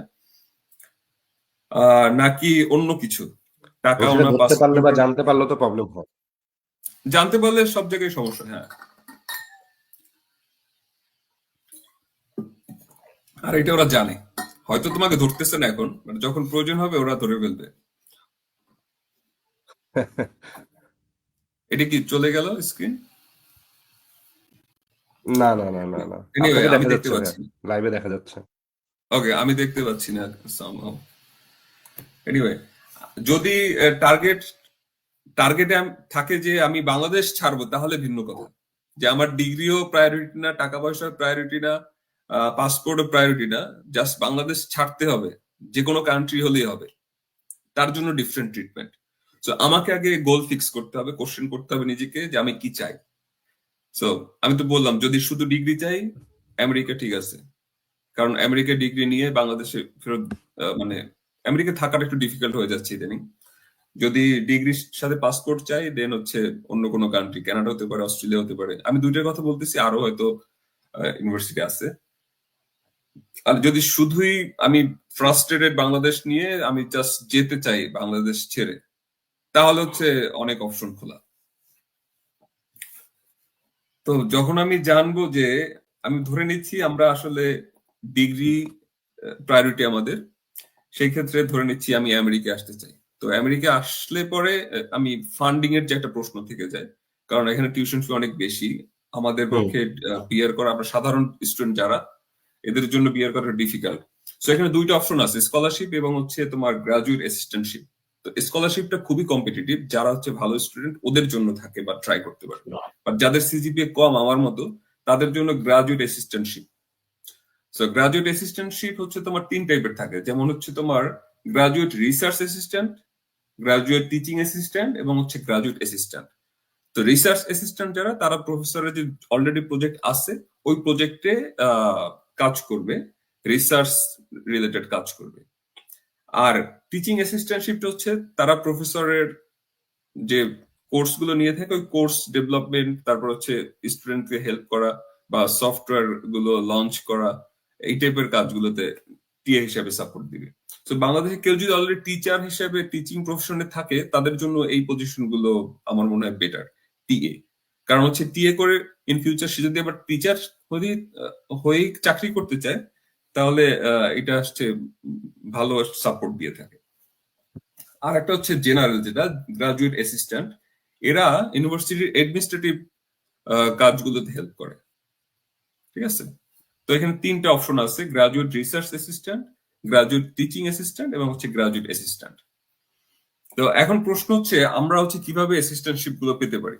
তো পাওয়ার হচ্ছে একমাত্রই উপায় প্রফেসরের সাথে কন্ট্যাক্ট করা। কারণ অ্যাসিস্ট্যান্টশিপ বিষয়গুলো সবকিছু ডিল করে প্রফেসর, আর স্কলারশিপটা ডিল করে হচ্ছে তোমার ইউনিভার্সিটি। তো আমরা যদি স্কলারশিপ ট্রাই করতেছি না, অ্যাসিস্ট্যান্টশিপ ট্রাই করতেছি, সবার আগে প্রফেসরকে জিজ্ঞেস করতে হবে যে তার কাছে অ্যাসিস্ট্যান্টশিপ আছে কি নাই। ঠিক আছে, আর এটা অনেকে জিজ্ঞেস করে, প্রফেসর হচ্ছে অনেকের মেইল রেসপন্স করে না, তারা হচ্ছে 500-1000 মেইল পাঠায়, তাদেরকে রিপ্লাই দেয় না। না দেওয়ার অনেক কারণ আছে, কেন আছে আমি একটু বলতেছি তোমাকে। রিপ্লাই না দেওয়ার কারণ হচ্ছে ইউএস এর প্রফেসররা অনেক বিজি, তারা হচ্ছে বড়, হ্যাঁ এখন দেখা যাচ্ছে মনে হয়, তাই না? আমি এটা কভার করছি দুইটা hmm hmm option, hmm scholarship and graduate assistantship. তুমি নেক্সট স্লাইডে যাও। আচ্ছা, এটাও বলে ফেলছি আমি। আচ্ছা, যেটা বলতেছিলাম, তুমি বোধহয় ফ্রেশ গ্রাজুয়েটদের কথা কিছুটা বলতেছিলা। তো আমরা যে ভুলটা করি, আমরা হচ্ছে পাশ করার পরে 4-2 কমপ্লিট করার পরে গিয়ে আমাদের প্রিপারেশন নেওয়া শুরু করি। যেমন হচ্ছে ইংলিশের এক্সাম গুলো, যেমন আইএলটিএস, টোফেল, এগুলো হচ্ছে পাশ করার পরে দেই। আর অন্যান্য দেশের যে ছেলে পেলে যারা আছে ওরা কি করে, যখন হচ্ছে থার্ড ইয়ারে উঠে, ফাইনাল ইয়ারে মানে 4-1 উঠে ওদের হচ্ছে স্কোর হাতে চলে আসে। আমি যাদেরকে এখানে দেখছি ওদের স্কোর হাতে চলে আসে, তখনই হচ্ছে প্রফেসরদেরকে মেইল করা শুরু করে যে আমার বর্তমান সিজিপিএ এইটা আছে, আমি হচ্ছে আগামী 6 মাসের মধ্যে আমি পাস করব, আমি তোমার এখানে কাজ করতে চাই। তো এই টাইপের মেইল গুলো ওরা তখনই করতে থাকে। ঠিক আছে, সো স্টার্ট আর্লি। কারণ হচ্ছে তুমি যত আগে শুরু করবা তত আগে আসতে পারবা, এরকম কিছু একটা। কারণ ইউএস এর প্রসেস শুরু করতে করতে ভিসা পাওয়া আসা 1 বছরের মতো লেগে যায়। সো স্টার্ট আর্লি, যখন তুমি থার্ড ইয়ারে বা থার্ড ইয়ার শেষ করছো, 4-1 চলে আসছো, তখনই মেল করতে হবে। করতে পারলে ভালো হয়।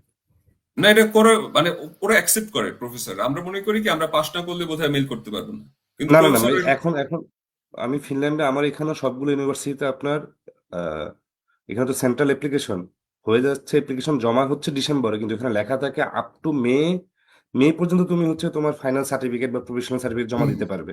এর এটাই ভিতরে যদি তুমি যদি গ্র্যাজুয়েট হও, আগামী 6 মাসের মধ্যে গ্র্যাজুয়েট হলে তুমি এখনই অ্যাপ্লাই করতে পারবে। রাইট। তো এটা অনেকেই জানে না, ইভেন আমিও জানতাম না। ইভেন আমার ওই সময় হায়ার স্টাডিজ এর কোনো প্ল্যানই ছিল না।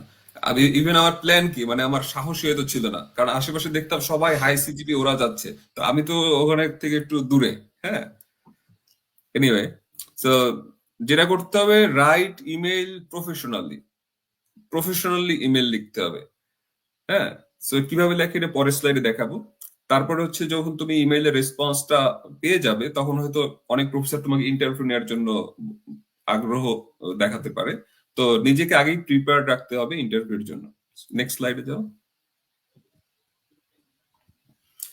আচ্ছা, এই ফান্ডিং এর ফার্স্ট স্টেপটা হচ্ছে তোমার মানে প্রফেসরের সাথে কানেক্টেড হওয়ার ফার্স্ট স্টেপ হচ্ছে ইমেইল। সো ইমেইলটা হচ্ছে তোমাকে হতে হবে খুবই এফেক্টিভ একটা ইমেইল। যেমন আহ, আমি এইভাবে বলতেছি যে আমি 10 জন 15 জনকে লেখার পরে আমি রেসপন্স পেয়ে গেছি, ইয়েস পেয়ে গেছি। অনেকের আমি স্টোরি দেখছি যারা হচ্ছে 200-300 লিখে তারপরে রেসপন্স পায়। এটা লাকেরও একটা ব্যাপার থাকে। বাট আমি কিছু স্ট্র্যাটেজি ফলো করছি। যে আমার ইমেল গুলো থাকতো খুবই শর্ট, এবং আমি কি চাই এবং আমাকে দিয়ে তার কি লাভ। So এখানে মিউচুয়াল একটা বেনিফিট আছে। ঠিক আছে, শুধু যে আমি মানে তার কাছ থেকে নিব তা না, আমি তাকে দিব, তাই। সো যদি প্রফেসর বুঝতে পারে যে আমাকে দিয়ে তার কাজ হবে, অবশ্যই সে ইন্টারেস্টেড হবে তোমাকে মেইলে রেসপন্স করার জন্য। তো প্রথমে যেটা করতে হবে যে সাবজেক্ট লাইন, এটা খুবই ক্লিয়ার এবং প্রফেশনাল থাকতে হবে। অনেকে অনেক বড় করে একটা সেন্টেন্স লিখে, যেটা হচ্ছে স্ক্রিনই দেখা যায় না, স্ক্রল করে ওদিকে যেতে হয় সাবজেক্ট লাইন বোঝার জন্য। So, এরকম না, ছোট করে, যেমন ফর এক্সাম্পল অনেক কিছু হতে পারে। যেমন প্রসপেক্টিভ গ্রাজুয়েট স্টুডেন্ট, এটা হতে পারে এরকম। আরো অনেক কিছু থাকতে পারে। তুমি এটা ক্লিয়ার এবং প্রফেশনাল হতে হবে, যাতে ওটা পড়েই প্রফেসর বুঝতে পারে তুমি কি চাচ্ছ বা তুমি কে। আচ্ছা, গ্রিটিংস এর ক্ষেত্রে আমরা অনেক সময় ভুল করি যে ডিয়ার স্যার দিয়ে শুরু করি, কারণ বাংলাদেশের স্যার বলাটা আমাদের একটা প্র্যাকটিস হয়ে গেছে। তো ডিয়ার স্যারটা হচ্ছে ওরা পছন্দ করে না। সো ডিয়ার প্রফেসর অথবা ডক্টর, তারপর তার লাস্ট নেম ধরে বলাটা হচ্ছে এখানে এফেক্টিভ। যদিও কারো নাম ধরে ডাকতে গেলে আমাদের এখনো হচ্ছে একটু আনিজি লাগে, কিন্তু এখানে আনিজি সবাইকে লাগে। নামই যেমন বাংলাদেশি অনেক প্রফেসর আছে আমাদের এখানে, যাদেরকে বাংলাদেশি কমিউনিটির সবাই হচ্ছে স্যার স্যার ডাকে, বাট আমি ডক্টর মকবুল, ডক্টর এইটা বলি, মানে ওনাদেরকে বলতে পছন্দ করি।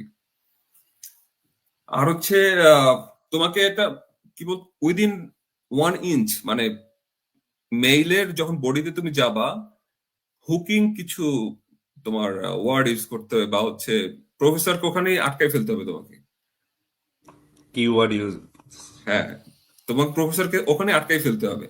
যেমন হচ্ছে তুমি তোমার নাম তো অবশ্যই বলতে হবে, তোমার নাম কি, কারেন্ট ডিগ্রি কি, তারপর কোন প্রোগ্রাম তুমি ভর্তি হতে চাও, এবং রিসার্চ ইন্টারেস্ট কি, সবকিছু ওখানে নিয়ে আসতে হবে। এবং এর ভিতরে যাতে প্রফেসর ইন্টারেস্ট খুঁজে পায়, এবং কিভাবে এটা পাবে, আগে প্রফেসরের প্রোফাইল তোমাকে ঘাটতে হবে।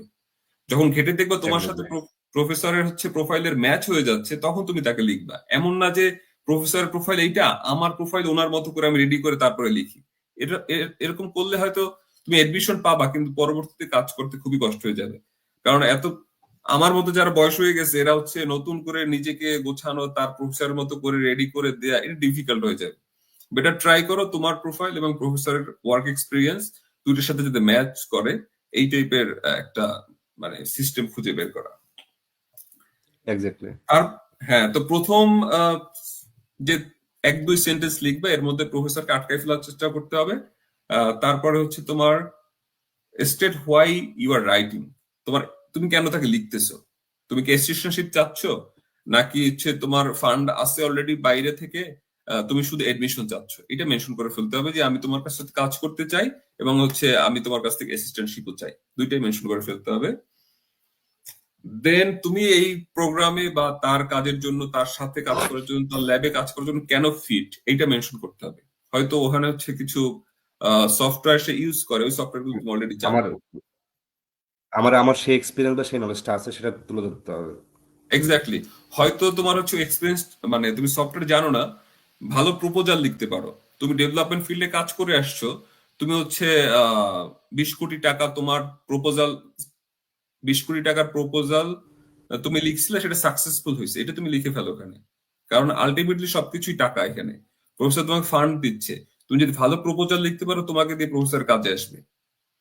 ঠিক আছে, এটা একটা ভালো পয়েন্ট। অনেকে ডেভেলপমেন্ট ফিল্ডে কাজ করছে, কাজ করতে গিয়ে দেখো ফান্ড রেজিং এর কিছু কাজ তাকে করতে হয়, প্রপোজাল লিখতে হয়। প্রপোজাল লেখাটা একটা ভালো মানে লিখতে পারাটা একটা ভালো গুণ। তো এগুলো তুমি মেনশন করতে পারো।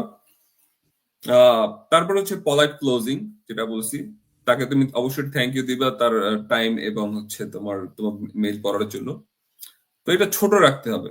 আমার ক্ষেত্রে যেটা ছিল, ম্যাক্সিমাম 10টা লাইনের মতো ছিল, ফুল স্ক্রিনের 10 লাইনের ভিতরে, তো যাতে তোমার স্ক্রল ডাউন করতে না হয়, নিচে যেতে না হয়। তো আমার ক্ষেত্রে এটা কাজে এটাতে লাগছে। কারণ এটা অনেক এটা একটা বড় ভালো কথা বড় বলছেন আপনি। অনেক বড় কিছু লেখা যায়। আর এখন তো একটা বড় সমস্যা হচ্ছে, তুমি চ্যাট জিপিটি ইউজ করে সবাই। আহ, তো এইটা হচ্ছে আমি নিষেধ করি, এটা করো না। ওটা করতে গেলে হয় কি, তুমি নিজে জানা ওইটা চেঞ্জ হয়ে যায়। আমি এসওপি লিখতে গেছি, আমি চ্যাট জিপিটি ইউজ করি না। ইভেন আমি চ্যাট জিপিটি ইউজ করতে হয়, এটা আমি জানছি হচ্ছে পিএইচডি শুরু করার 2-3 মাস পরে। আমি একজনের কাছে হেল্পের জন্য আপনি যাইতাম, দেখে সে আপনি আমাকে দেখে হচ্ছে আমার মতো আনসার। অবস্থা। আমি আমি এখানে হ্যাঁ, মাস্টার্সে ক্লাস শুরু হওয়ার পরে এসে দেখি যে মানে এখানে সব স্টুডেন্টরা দেখি চ্যাট জিপিটি সবাই chat assignment GPT use assignment সব করে। কিছু। তো চ্যাট এসওপি লিখতে জিপিটি গেছি। চ্যাট জিপিটি ইউজ করা যায় গ্রামার গ্রামার কারেকশনের জন্য, ঠিক আছে, বাট হচ্ছে মেইন আইডিয়া যাতে তোমারটাই থাকে, চ্যাট জিপিটির মতো তুমি না হয়ে যাও, এরকম যাতে হয়। আচ্ছা, এটাও গেলাম। স্ট্রাকচার, মেইলের স্ট্রাকচারটা কিভাবে হবে, ছোট থাকতে হবে, এবং হচ্ছে সবগুলো পয়েন্ট কভার করতে হবে। আমি যেটা বললাম যে তুমি প্রফেসরকে দিবা, প্রফেসর কাছ থেকে নিবা, এমন না যে শুধু একজন তোমাকে দিচ্ছে, প্রফেসর তোমাকে দিচ্ছে, টাকা দিচ্ছে, এমন না। আচ্ছা, এটা হচ্ছে আমেরিকার ক্ষেত্রে যেটা বললাম। আর লো সিজিপিএ নিয়ে যারা আসলে প্রবলেমে আছে তাদের জন্য হচ্ছে প্ল্যান বি। প্ল্যান বিটা বলতে আমি মিন করতেছি যে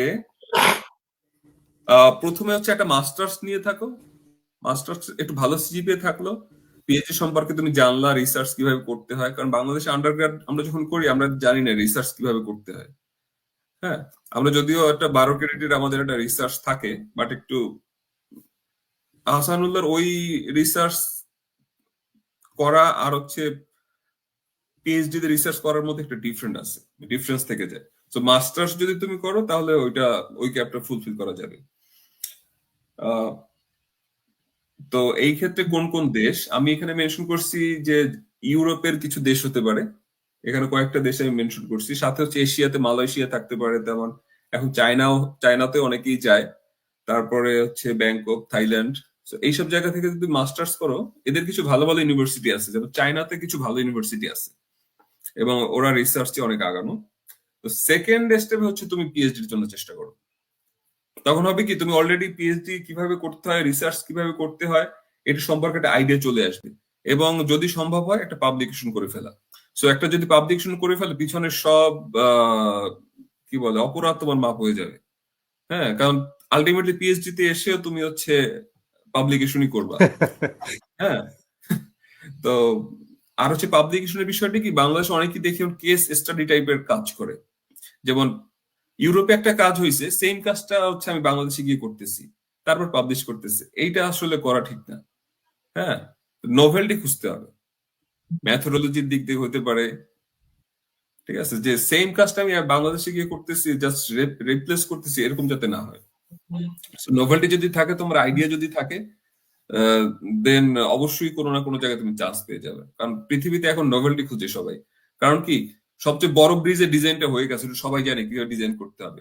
সবচেয়ে বড় রোডের ডিজাইন হয়ে গেছে। হ্যাঁ, তো ডিজাইন সবাই এখন জানে, তুমি গ্যাপ কিভাবে খুঁজে বের করবা? সো এইটাই হচ্ছে এখন নতুন আইডিয়া জেনারেট করতে হবে। আহ, এখন তো ম্যাক্সিমাম সব সেক্টরেই আপনার যেখানেই যেখানে রিসার্চ করতেছে সবকিছুর সাথে এখন একটা প্লাস দিয়ে এআইটাকে অ্যাড করা হচ্ছে। সেটা আপনি একটা এখন হচ্ছে এআইটা টাস্ক ফোর্স, এআইটা খুবই খুবই ডিমান্ডিং একটা ফিল্ড।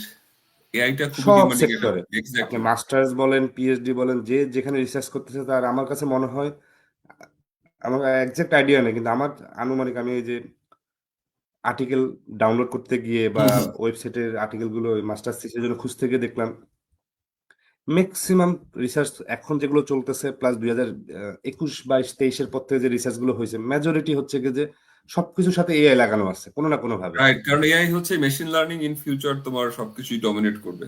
হ্যাঁ, কারণ আমাদেরকেই তো ডমিনেট করতেছে। আমরা যেমন এই পড়াশোনা করতে বসছি, অ্যাসাইনমেন্ট খুলে আমরা কো পাইলট ইউজ করতেছি, এটা দিয়েই রাখছে আমরা তোমার হচ্ছে। আমরা আসানুল্লাহ স্টুডেন্টরা এই জায়গাটায় মনে হয়, আমি জানি না আপনি আমার সাথে এক প্রথমে গেলাম, আমরা যে ডেটা সায়েন্স, ডেটা ইন্টিগ্রেশন বা এই ব্যাপারগুলো, এই যে পাওয়ার বি এর মতো একটা বেসিক টুল, সেটাও কিন্তু আমরা ওইভাবে শিখে আসা বা এখন মানুষ এই ওর ডাটা আন্ডারগ্রেডে অ্যানালাইসিস। আন্ডারগ্রেডে বেশি কিছু শিখতে হবে না, আন্ডারগ্রেডে যতটুকু পড়াচ্ছে আহসানুল্লাহ এনাফ। হ্যাঁ, আন্ডারগ্রেড ওগুলা হচ্ছে দেখতে যাবে না তোমার। তোমার যেটা করতে হবে, আন্ডারগ্রেডে থাকা অবস্থায় যদি একটা পাবলিকেশন কোনো রকম করে ফেলা যায় বা কনফারেন্স প্রেজেন্টেশন করে ফেলা যায়, ওইটা অনেক কাজে দেয়। আমি একটা তোমার উদাহরণ দেই। আমার ল্যাবে একজন স্টুডেন্ট নিবে, আমার প্রফেসর, এটা আমি জানি, তার রিসেন্টলি একটা প্রজেক্ট লঞ্চ করছে উনি। আনফরচুনেটলি ওইটা হচ্ছে আহসানুল্লাহ কেউ আসে না, আসছে অন্য একটা ইউনিভার্সিটির একজন স্টুডেন্ট। সার্কুলারটা আমি আহসানুল্লাহ পোস্ট করছিলাম, বাট সামহাও ওটা বাইরে চলে গেছে। এনিওয়ে, তো ওই ওই ওই ওই স্টুডেন্টের কি ছিল, যখন সে আন্ডারগ্রেড করতেছিল তখন কো অথর হিসাবে একটা প্রেজেন্টেশনে সে পার্টিসিপেট করছিল, টিআরবি, ট্রান্সপোর্টেশন রিসার্চ বোর্ড, আমেরিকাতে প্রেজেন্টেশনটা হয়েছে। তো আমার প্রফেসর হচ্ছে ট্রান্সপোর্টেশনে কাজ করে। হ্যাঁ, তো সে যখন দেখছে বাংলাদেশে বসেই এই এই ভদ্রলোক, মানে এই ছেলে বা মেয়ে যাই হোক, সে এই কাজটা করছে, তাকে নিয়ে নিছে। হ্যাঁ, ওই আর ওই কিছু। জায়গাটাই তার আর কিছু হ্যাঁ, দেখে এখন নাই। আমার ল্যাবে হচ্ছে আইইউটি থেকে একজনকে নিছে, তার কারণ হচ্ছে সে টিআরবি তে একটা কনফারেন্সে সে অ্যাটেন্ড করছে, অথচ সে টিআরবি সম্পর্কে জানতোই না যে এটা কি। হ্যাঁ, তো সিনিয়রদের সাথে যোগাযোগ মেনটেন করতে পারলে ভালো, যে অ্যাটলিস্ট কো অথর হিসেবে কোথাও যাতে থাকা যায়। এই তারপরে আর কি ছিল তোমার প্রশ্ন? আমি একটু তাড়াতাড়ি বলতেছি কারণ তোমার মনে হয় 1 hour 30 minutes টাইম। হ্যাঁ, মোটামুটি আচ্ছা, আমাদের টাইম প্রায় শেষের দিকে, তবে এরপরে আমার কিছু র্যাপিড কোশ্চেন আছে, ওকে, জাস্ট। তাহলে আমি আমার প্রেজেন্টেশন লাস্ট স্লাইড যেটা এইটা আমি নিয়ে আসছি একদমই যাদের খুবই হতাশাগ্রস্ত সবাই, আইএলটিএস দিতে পারতেছে না, আইএলটিএস নাই হচ্ছে, করতে পারতেছে না, একই সাথে চাকরি করতে হচ্ছে, সময় পাচ্ছে না, হ্যাঁ, তাদের জন্য একটা প্রোগ্রাম। এটা হচ্ছে আ- তোমার থাইল্যান্ড এবং হচ্ছে জাপানের জয়েন্ট ভেঞ্চার একটা প্রোগ্রাম। এইটাতে মূলত আসিয়ান কান্ট্রির স্টুডেন্টরা প্রথমে অ্যাপ্লাই করতে পারতো। আসিয়ান বলতে association of South East Asian nations, মানে Laos, Vietnam, Cambodia, Thailand, Myanmar, এরা। তো এইটা হচ্ছে এখন সবার জন্য ওপেন। তো এখানে তুমি যদি অ্যাপ্লাই করো, আহসানুল্লাহর ছেলেপেলে যারা আছে, আমার মনে হয় ম্যাক্সিমাম চান্স পাওয়ার পসিবল। কারণ এখানে আইএলটিএস এর রিকোয়ারমেন্ট 4.5। এটা দিয়ে রাখছে কেন? কারণ থাইল্যান্ডের ওরা হচ্ছে ইংলিশে কথাবার্তা খুবই কম বলে, হ্যাঁ, এই জন্য ওদের জন্য 4.5। আর একটা বোধহয় কেউ যদি undergrad media of instruction English থাকে, তার বোধহয় আইএলটিএস লাগে না। সো তুমি পাস করছো মানে আহসানুল্লাহ থেকে একটা মিডিয়া অফ ইনস্ট্রাকশন নিলা, আর হচ্ছে একজন টিচারের কাছ থেকে রিকমেন্ডেশন, দুইটা মনে হয় লাগে রিকমেন্ডেশন। রিকমেন্ডেশন নিলা, জাস্ট অ্যাপ্লাই করে দাও, এটা ফ্রি বোধহয়, টাকাও লাগে না। তো তারপর হচ্ছে ইন্টারভিউ ওরাটা নিবে। সো ইন্টারভিউতে যেসব প্রশ্ন করে এগুলো হচ্ছে আমাদের যারা পাস করে বের হয়েছে সবাই জানে। তো এটা খুবই একটা ইজি প্রোগ্রাম। কিন্তু প্রোগ্রামটা হচ্ছে ওরা লঞ্চ করছে থাইল্যান্ডের বেস্ট কয়েকটা ইউনিভার্সিটি নিয়ে। একটা হচ্ছে SIIT, তারপর হচ্ছে তোমার কাসেসার্ট, কিং মংকুট, আর হচ্ছে তোমার Tokyo institute of technology. Tokyo institute of technology কিন্তু ওয়ার্ল্ড র্যাঙ্কিং এ বোধহয় 50-এর ভিতরে। হ্যাঁ। হুম, হুম, হুম। হ্যাঁ, তো যেহেতু থাইল্যান্ডকে ওরা হেল্প করতে চায়, আসিয়ান কান্ট্রি গুলো হেল্প করতে চায়, এই জন্য প্রোগ্রামের এডমিশন রিকোয়ারমেন্টটা খুবই ইজি করে রাখছে এখানে। এবং এখানে অনেক পাকিস্তানি আমি দেখছি, আমার পরিচিত প্রায় এই পর্যন্ত 7-8 জন এখান থেকে পাশ করে বের হয়েছে। হ্যাঁ, স্কলারশিপ থেকে, নিজের টাকা পড়তে হবে না, এখানে স্কলারশিপ এটা। এই যে তো আসানুল্লাহ ইনফরমেশনটা কিন্তু দেখা যাচ্ছে আমাদের আমাদের অনেকের কাছে এই ইনফরমেশনটুকু কিন্তু নেই। আছে, কিন্তু অ্যাপ্লাই করেন, অনেক অলস আছে। আমি হচ্ছে অনেকবার শেয়ার করছি, প্রতি সেমিস্টারে আমি অ্যাপ্লাই বলছি, আমি তাও আমি আবার রেজাল্ট খুঁজি যে বাংলাদেশে কেউ আছে কিনা, কোনো বাংলাদেশি নাই, আছে হচ্ছে সব পাকিস্তানি। হ্যাঁ, সো আচ্ছা ভাই, এইটা একটা আরেকটা আরেকটা খুবই ভালো আরেকটা স্লাইড প্রোগ্রাম দেখা এইখান যাচ্ছে। থেকে। আহ, আচ্ছা, না ওইটা শেষ করি না, ওইটা শেষ করি না। তো এটার আমি লিঙ্কটা দিয়ে রাখবো, এখানে গেলে দেখবা যে মিনিমাম রিকোয়ারমেন্ট হচ্ছে তোমার 2.75 এইটার এডমিশনের জন্য।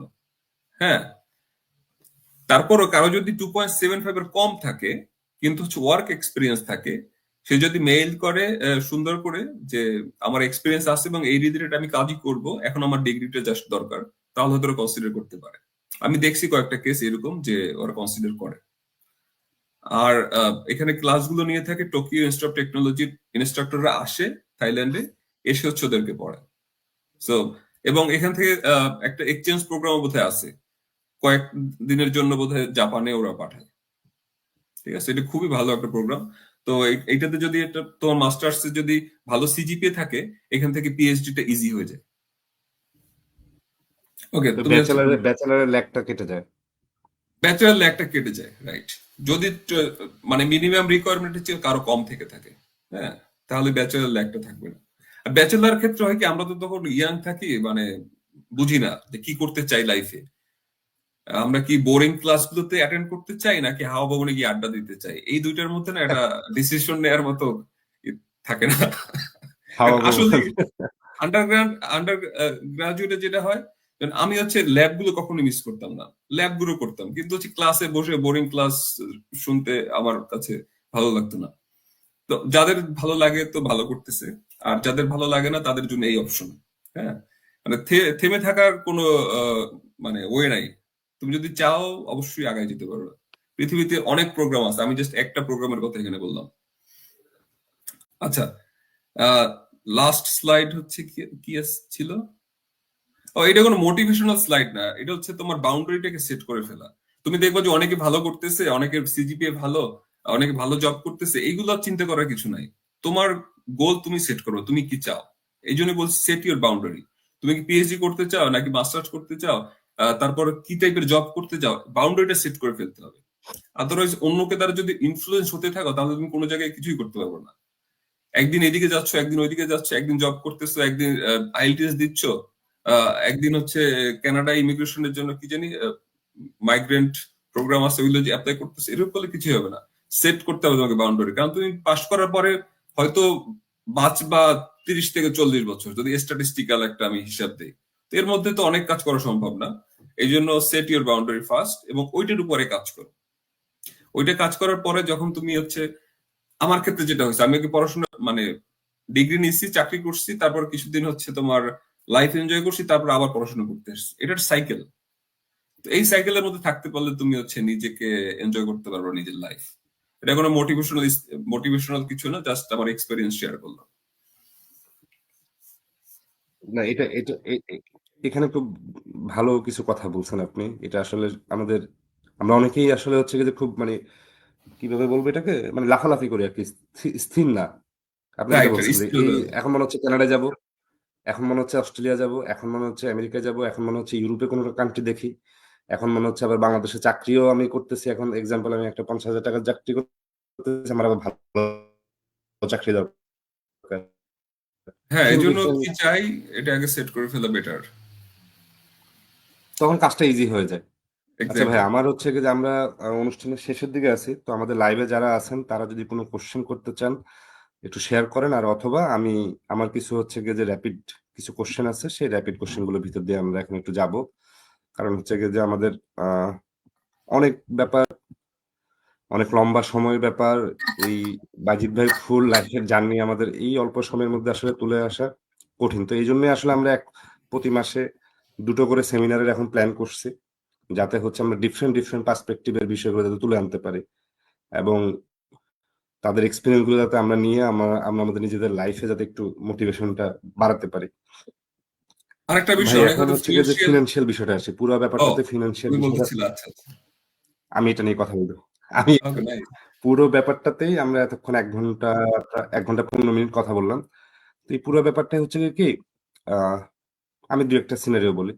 ব্যাচেলার করছে, 1 টাকাও নাই, আমার নিজের 1 টাকা নাই, বাপের কাছে বললে বাবা হয়তো বা মা বা আত্মীয় স্বজনের কাছ থেকে 10-15 লাখ টাকা দিবে, এটা একটা কেস হতে পারে। অনেক সময় 10-15 লাখও ম্যানেজ করা খুব টাফ হয়ে যায়, 10 লাখ। আরেকটা কেস হচ্ছে গিয়ে যে আমি চাকরি করছি, আমি অলরেডি ম্যারিড, বাচ্চা নেই, হাজবেন্ড ওয়াইফ। তো দুজনে সামাহাও আমাদের কাছে এরকমই 5-10 লাখ টাকা আছে, এখন দুজন হয়ে গেছে। এখন আরেকটা প্রবলেম, টাকাও 10 লাখ, কিন্তু আবার এখন হচ্ছে দুইজন, তাকে ছেড়ে আমি যাব, তাকে কয় বছর পরে নিয়ে যেতে পারবো, এটা একটা কেস। আরেকটা কেস হয়ে গেছে যে এবার হচ্ছে বাচ্চা আছে, হ্যাঁ। এবং সেখানে হচ্ছে গিয়ে যে লিমিটেড টাকা। আর সবার শেষে একটা হচ্ছে তার টাকার কোনো প্রবলেম নাই, তার শুধু মোটিভেশন। সেগুলো নিয়ে মনে হয় আমরা কথা বলে ফেলছি, যাদের হচ্ছে গিয়ে যে না না, আমরা কোনো মোটিভেশন দেই না কাউকে, আমরা জাস্ট এক্সপেরিয়েন্স শেয়ার করছি। মোটিভেশন, আমি বলতেছি আর কি যে যে তারা যারা হচ্ছে গিয়ে যে বসে আছে কিন্তু ফিনান্সিয়াল কোনো প্রবলেম নাই, যে সে চাইলে 10 লাখ 5 লাখ 20 লাখ টাকা খরচ করে ওই ইনিশিয়াল ইনভেস্টমেন্টটা করে উনি চাইলে দেশের বাইরে আসতে পারে। তো ওই কিভাবে করবে কি করবে ওগুলো আমরা মোটামুটি কভার করছি, কিন্তু আমি বলতে চাচ্ছি যে যাদের ফাইন্যান্সিয়াল লিমিটেশন আছে তাদের জন্য আসলে কি করা, বা তাদের, বা আপনার এই পুরো জার্নিটাই মনে হয় কি কেমন টাকা পয়সা আচ্ছা, থাকে বা খরচ ফিনান্সিয়াল হয়, যে বিষয়টা আছে, হায়ার স্টাডিজ মাস্টার্স করতে পিএইচডি, তেমন তেমন বিমানের হচ্ছে টিকিট, পয়সা পাতি লাগে না। আমেরিকার লাইফটা কেমন? হায়ার স্টাডির জন্য তেমন কোনো টাকা পয়সা লাগে না। আমি যেটা বললাম, এই থাইল্যান্ডের যে প্রোগ্রামটা, ও এআইটি ডিফারেন্ট। এআইটি তে টিউশন ফি হচ্ছে তোমার আমেরিকান টিউশন ফি সমান, কারণ হচ্ছে ওরা এআইটির মানে আমেরিকান স্ট্যান্ডার্ড ফলো করে। তো কারো যদি লো সিজিপি থাকে এআইটি তে যাওয়ার দরকার নাই। থাইল্যান্ডে অনেক ইউনিভার্সিটি আছে এবং চায়নাতেও আছে, যারা হচ্ছে তোমার স্কলারশিপ দিয়ে তোমাকে পড়ার ব্যবস্থা করবে।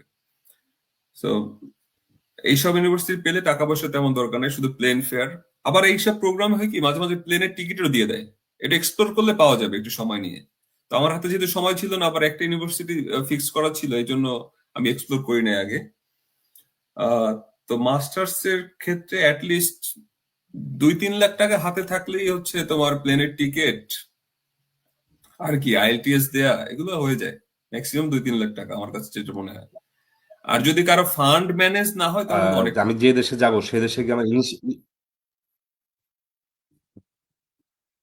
বুঝি নাই, আবার একটু বলো তো, কেটে গেছে। ইনিশিয়াল লিভিং খরচটা কেমন?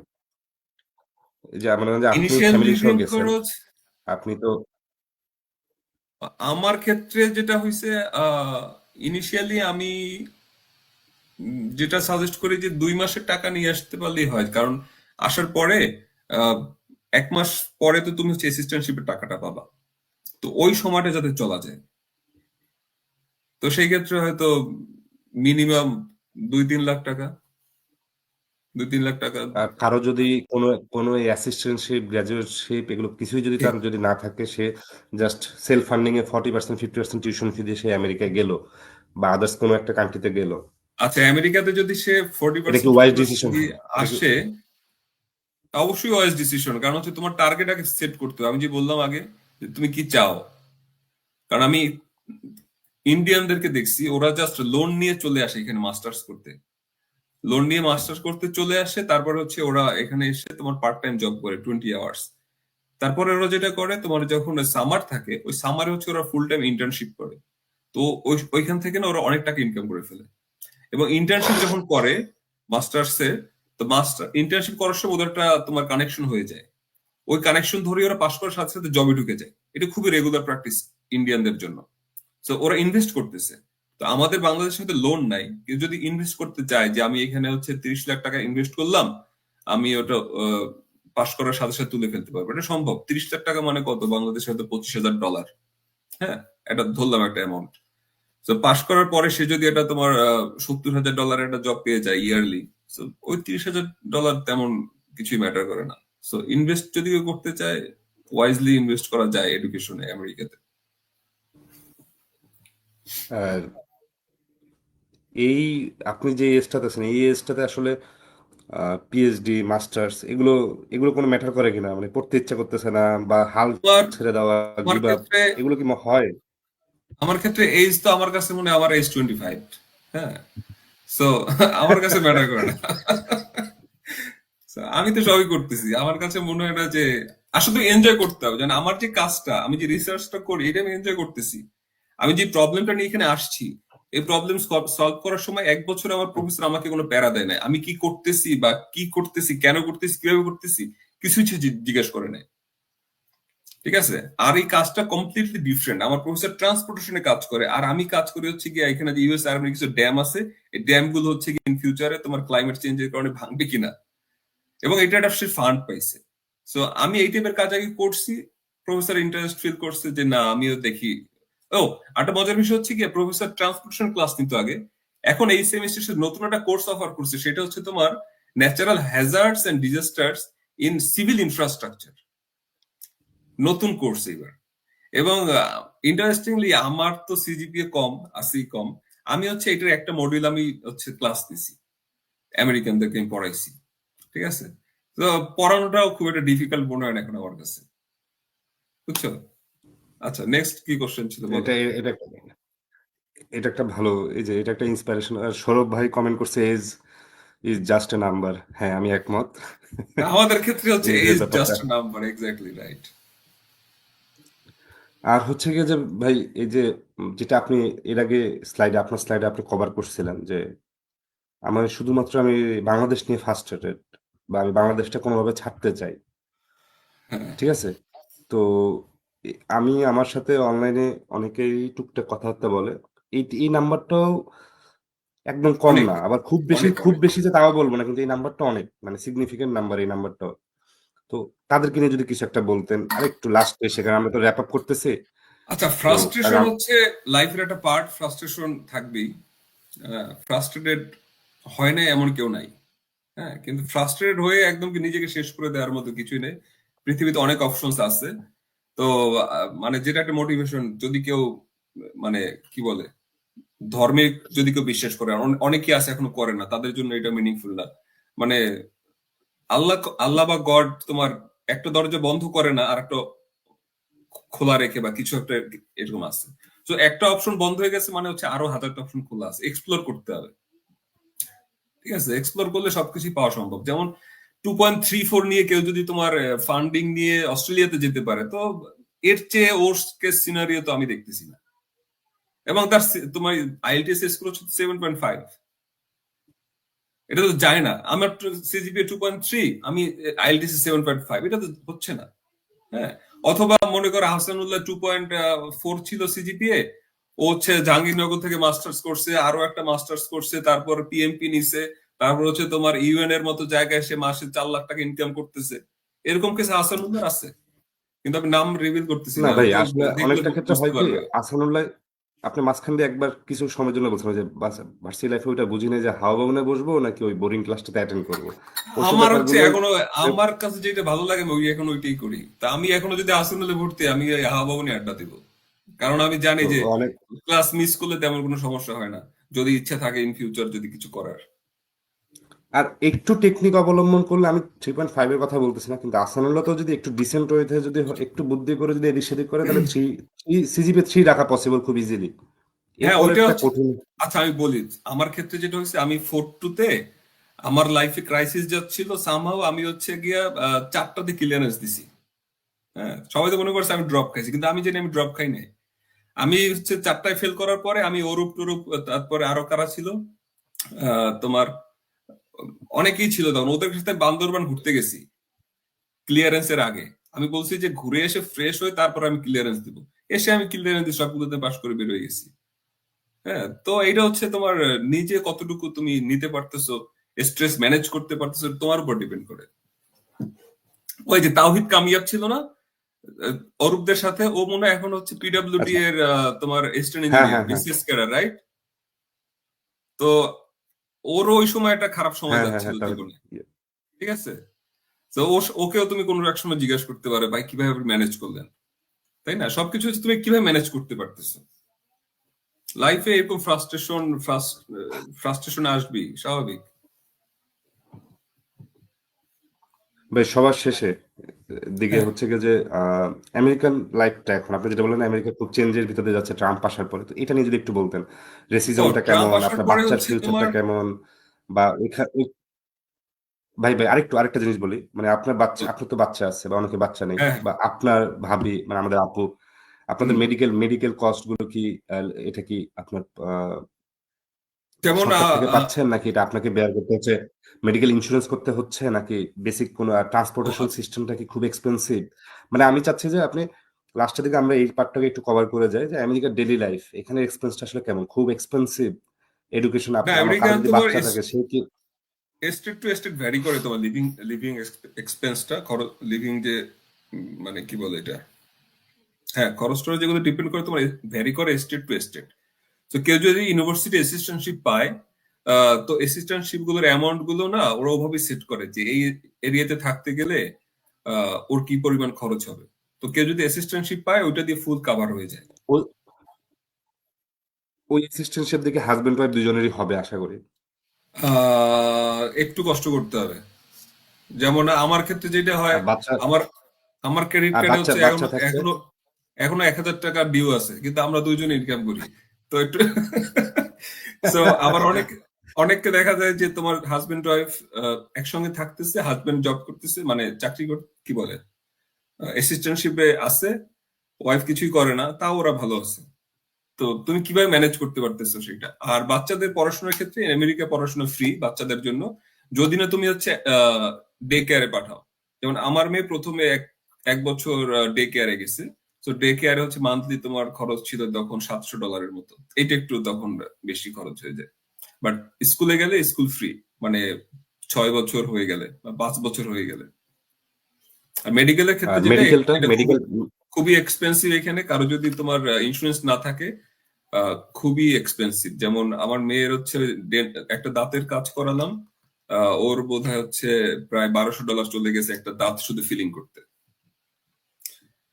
একটা দাঁত ফিলিং করতে 1200? $1,200 চলে গেছে। আচ্ছা যদি, আর যদি আচ্ছা। তোমার মেডিকেল ইন্স্যুরেন্স যদি তুমি নিতে চাও, যেমন আমি হয়তো বছরে পে করি অ্যারাউন্ড $4,000 মতো। একদম কম না, ভালোই না ভালো না না, অ্যামাউন্ট। এখানে এখানে মেডিকেল খুবই এক্সপেন্সিভ। বাট অ্যাসিস্ট্যান্টশিপ আচ্ছা পেলে হচ্ছে ইন্স্যুরেন্স কভার করে, তো তোমার হয়তো 10% মতো খরচ বিয়ার করতে হয়, যখন কোপে হিসাবে দিতে হয়। 1,000 টাকা হয়তো বিল আসলো, তুমি $100 দিলা, এরকম। আচ্ছা ভাই, আর তো এখন তারপর হচ্ছে আরো গিয়ে যে, অনেক সিস্টেম আছে, যেমন অনেকে হয় কি যদি ফ্যামিলি মেম্বার্স বেশি থাকে। ও আমি তোমাকে এটা বলি নাই, যেমন যাদের ফ্যামিলি মেম্বার হচ্ছে 3 জন কিন্তু একজন আর্ন করতেছে, ওদের জন্য গভর্নমেন্টের অনেক ফ্যাসিলিটি আছে, অ্যাসিস্ট্যান্স প্রোগ্রাম আছে, যেমন হচ্ছে মান্থলি বোধহয় ওরা কিছু একটা ফুড অ্যাসিস্ট্যান্স পায়, প্লাস মেডিকেয়ার টাইপের কিছু একটা আছে, এটা এক্সপ্লোর করতে হবে।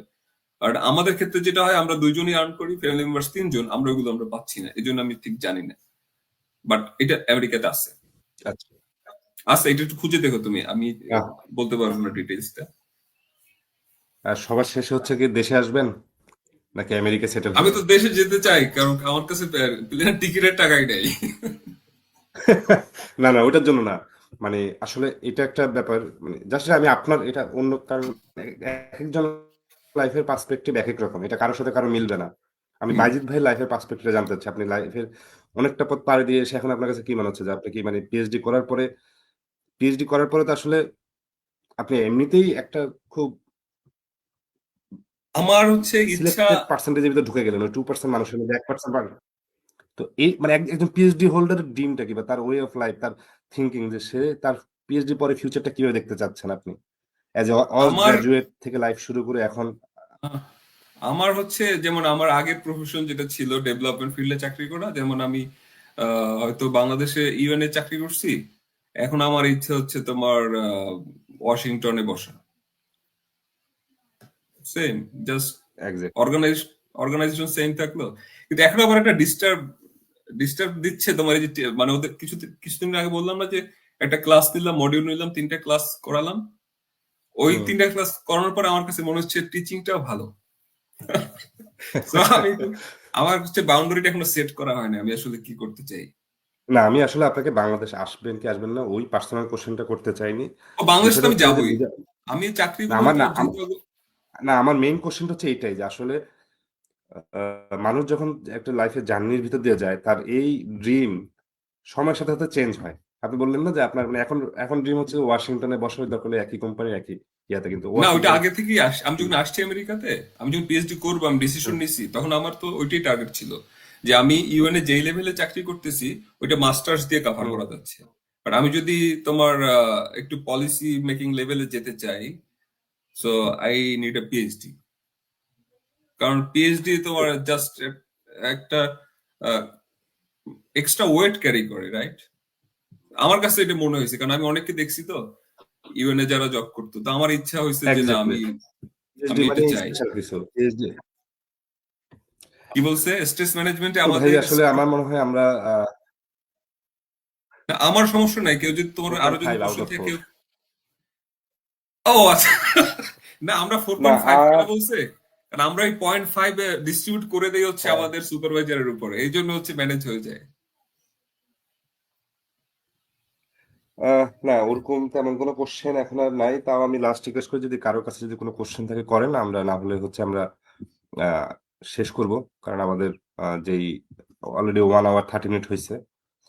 কারণ এর পরবর্তীতে এই ভিডিওটা হচ্ছে ইউটিউবে থাকবে এবং আমাদের চ্যানেলে থাকবে, এবং এটার সাথে ভাইয়ের যেই স্লাইড এবং আদার্স, ভাইয়ের কাছ থেকে আদার্স যদি আমরা কোনো কন্টেন্ট পাই, গত ক্লাসের গুলো আমি অ্যাড করা হয় নাই, তো দুটোকে একসাথেই রিয়াদের রিয়াদের হ্যাঁ, সেশন 1 এবং আমি এই বাইজিৎ যে ভাইয়ের সেশন 2 জাপান এবং থাইল্যান্ডের যে প্রোগ্রামটা বললাম, এটা দেখে দুটাকে। মনে হচ্ছে এটা মনে হয় খুব একটা ভালো প্রোগ্রাম না, কারণ যেহেতু ওদের রিকোয়ারমেন্টটা একটু কম সেট করে রাখছে। রিকোয়ারমেন্টটা কম সেট করার কারণ হচ্ছে ওরা টার্গেট করতেছে আসিয়ান কান্ট্রিগুলোকে, হ্যাঁ, ওদেরকে তোমার ডেভেলপ করার জন্য, এই জন্য রিকোয়ারমেন্টটা একটু কম। বাট হচ্ছে প্রোগ্রামটা খুবই ভালো, কেউ যদি মনে করে জাস্ট, আর খরচ লাগতেছে না, টাকা পয়সা লাগতেছে না অ্যাপ্লাই করতে, আর শুধুমাত্র একটা ফর্মে রিকমেন্ডেশন লেটার নিতে হয়। তো আহসানুল্লাহ ইউনিভার্সিটিতে গেলে যে কেউ এটা ফিল আপ করে দিবে, একটা রিকমেন্ডেশন এটা ফিল আপ করে 10 মিনিটও লাগে না, যেমন আমেরিকান রিকমেন্ডেশন লিখতে হচ্ছে 2-3 দিন লেগে যায়, সময় নিয়ে লিখতে হয়।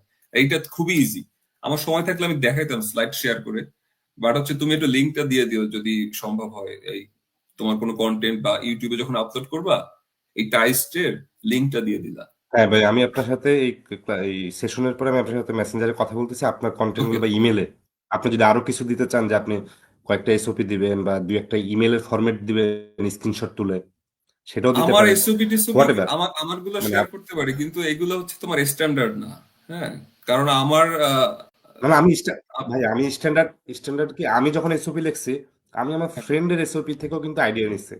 কারণ আমি তখন কাজ ওকে, করতেছিলাম, চাকরি করতেছি, মানে আমি একদম খোলামেলা কথা বলি, আমি চাকরি করতে তখন আমার কাছে খুব স্ট্রেস লাগতেছে, তো আমি 4-5টা এসওপি কোশ্চেন নিয়ে আসছে এবং বোধহয় রুস্তমের কাছ থেকে। তারপরে মাশফিক স্যার আমাকে কিছু ডকুমেন্ট দিছে, আমি ওগুলো অ্যানালাইসিস করে আমি হ্যাঁ, 15-20 দিনের মতো সময় লাগছে আমার এসওপিটা করতে। মাঝে প্রতিদিন বসছি এরকম না, কিন্তু 1 ঘন্টা 2 ঘন্টা করে একটু একটু করে করে করে আস্তে আস্তে করে। তো আপনার ডকুমেন্ট যেগুলো আপনার প্রাইভেসি, এবং আমি কোশ্চেনটা নিচ্ছি, আপনার যেগুলো আপনার প্রাইভেসি নষ্ট হবে না এবং যেগুলো আমার কোনো পাবলিকলি শেয়ার প্রাইভেসি করা নেই, যাবে, আমি হচ্ছে ওপেন বুক, আমার কোনো প্রাইভেসি নেই। তাহলে আপনি ওই ডকুমেন্ট গুলো দিয়েন। ওগুলো হচ্ছে আমরা একটু, কারণ হচ্ছে কি আপনার এসওপিটা, আপনি অলরেডি পিএইচডি তে ঢুকে গেছেন, আপনার এসওপিটা দেখেছে আরেকজন ক্যান্ডিডেটের একটু ভালো লাগলো, সে অঞ্চলকে বুঝতে পারলো যে আচ্ছা আমার গল্পটা তাহলে আমি এভাবে বলতে পারি। Right, right. আর এটা সাকসেস স্টোরি, এই ছবিটা দিয়ে তো অলরেডি আপনি পিএইচডি পাইছেন, তার মানে হচ্ছে কি ইটস ভ্যালিড, এটা কোথাও না কোথাও সাকসেস এনে দিচ্ছে। তো ওই গল্পটা দেখেছে আরেকজনের মানুষের ক্ষেত্রে, অসুবিধা নেই, আমি দিয়ে দিব, আমার তাকে কাছে যা একটা, আছে আমি দিব, অসুবিধা নেই। ওকে। সো ভাই, লাস্ট যদি আপনি যদি বলতে চান একটু, ওই যে রুস্তাব সবসময় কোন মতো একটা কোশ্চেন করছে কমেন্টে। বোধহয়, দেখো তো। আচ্ছা আমি দেখতেছি রুসাবের কোশ্চেনটা, আমি দেখতেছি, আমার এখানে আসতেছে না কেন। আদনান বলল। আচ্ছা, ও হ্যাঁ হ্যাঁ, দাঁড়ান আমি আরেকটা কোশ্চেন আছে ইয়াতে, আমি ওয়েবের ফর্মে একটা কোশ্চেন আছে, আমি ওটা নিচ্ছি, ওই কোশ্চেনটা নিচ্ছি। আর ওই একটা ছিল তো, ওইটার ভিতরে করছে। আর লাস্ট কোশ্চেনটা হচ্ছে গিয়ে যে ভাই, লাস্টের দিকে কোশ্চেন হচ্ছে গিয়ে যে আপনি যদি আহ অস্ট্রিয়ান, আমি ছোট বড় বলতেছি না, আপনার থেকে বয়সে বড় কেউ হয়তো আসতে পারে, কিন্তু আশা করি ম্যাক্সিমাম আপনার জুনিয়র হবে, তো পিস অফ অ্যাডভাইস যদি কিছু দিতে চান আমাদেরকে। অ্যাডভাইস? হ্যালো। অ্যাডভাইস হ্যাঁ, হচ্ছে একটা কোন one piece advice? Of advice, life one enjoy piece of করো, লাইফ এনজয় করো, কোনো জায়গায় কোনো চাপ নিও না। কারণ আল্লাহ সবাইকে, তো আল্লাহ যখন বানাইছে আমাদেরকে, আমি যদি বিশ্বাস করি আল্লাহ তার বেস্টটাই বানাইছে। তুমি হচ্ছে বেস্টের ভিতরে একজন।